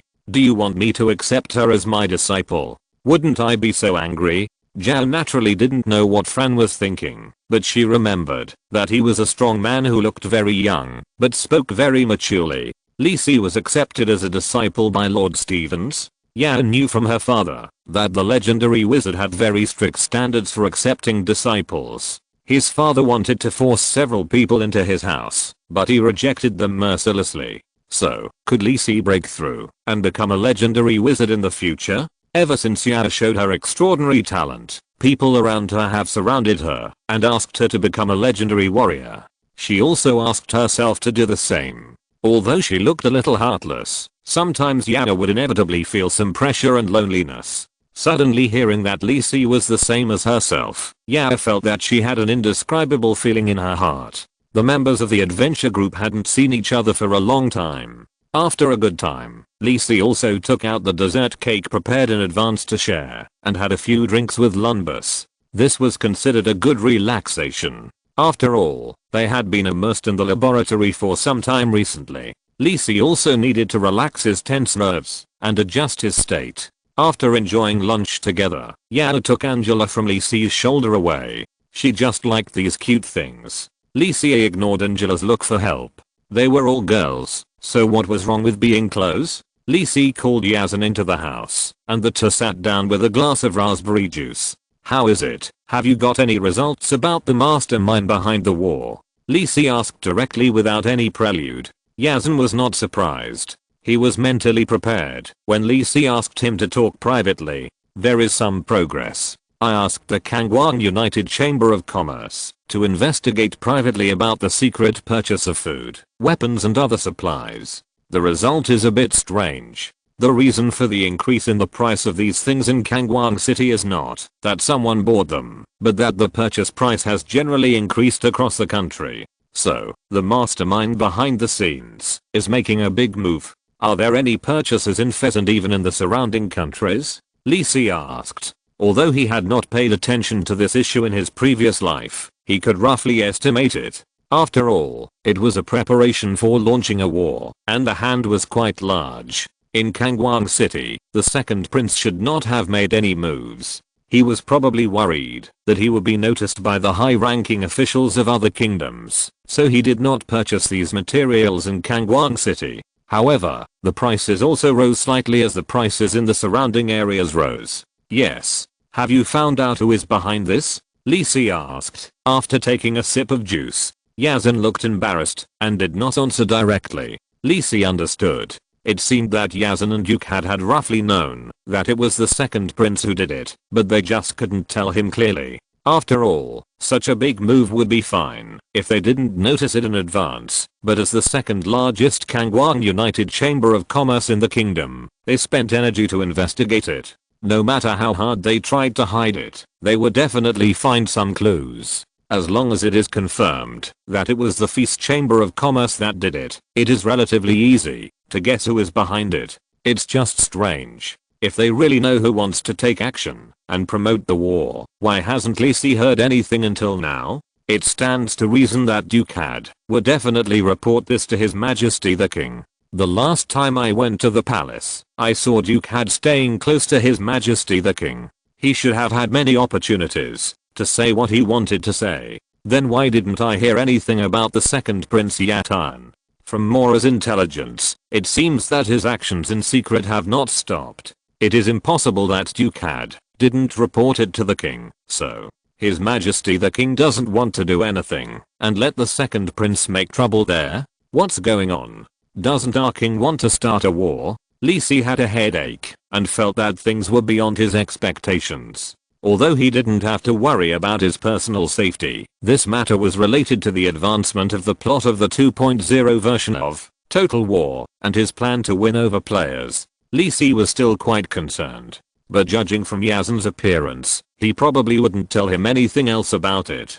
Do you know where the secretly purchased food and weapons were sent to? Li Si didn't ask the question of the mastermind behind the scenes anymore, but changed the subject. Seeing this, Yazan breathed a sigh of relief. To be honest, it was not his idea to hide it from Li Si, but his father's request. He felt a little sorry. After all, these news were found out through the clues provided by Li Si. Fortunately, there was no need to hide other information from Li Si. Yazan replied very readily. Most of the supplies were transported to the Dukedom of Baird and the Dukedom of Ram in the east of the kingdom, and the rest were stored in some cities in the central part of the kingdom. Sure enough, the first target of the war was set as the Kingdom of Bertich. The war is bound to break out. Looking at the king like this, I don't know why he changed his mind and acquiesced to the second Prince Jatan to make trouble in secret. I just don't know what Our Majesty the King thinks. Does he know that Jatan plans to assassinate the nobles at the holy festival? As for forcibly stepping forward to stop the war, Li Si has no such plan. Even if I stop the war this time, what can I do if it breaks out again for other reasons next time? After all, the human kingdom on the Fennel continent has been placed on a powder keg. Even the Church of the Gods gave up mediation, waiting for the war and chaos that enveloped the entire continent. My own strength was still far from enough. The war was coming soon. Li Si thought to himself. End of this chapter. Thank you very much for reaching the end. Don't forget to like. Looking for more exclusive content and immediate access? Subscribe to our Patreon. Remember, every like, subscription, or donation encourages us to continue. Thanks to everyone. See you in the next video.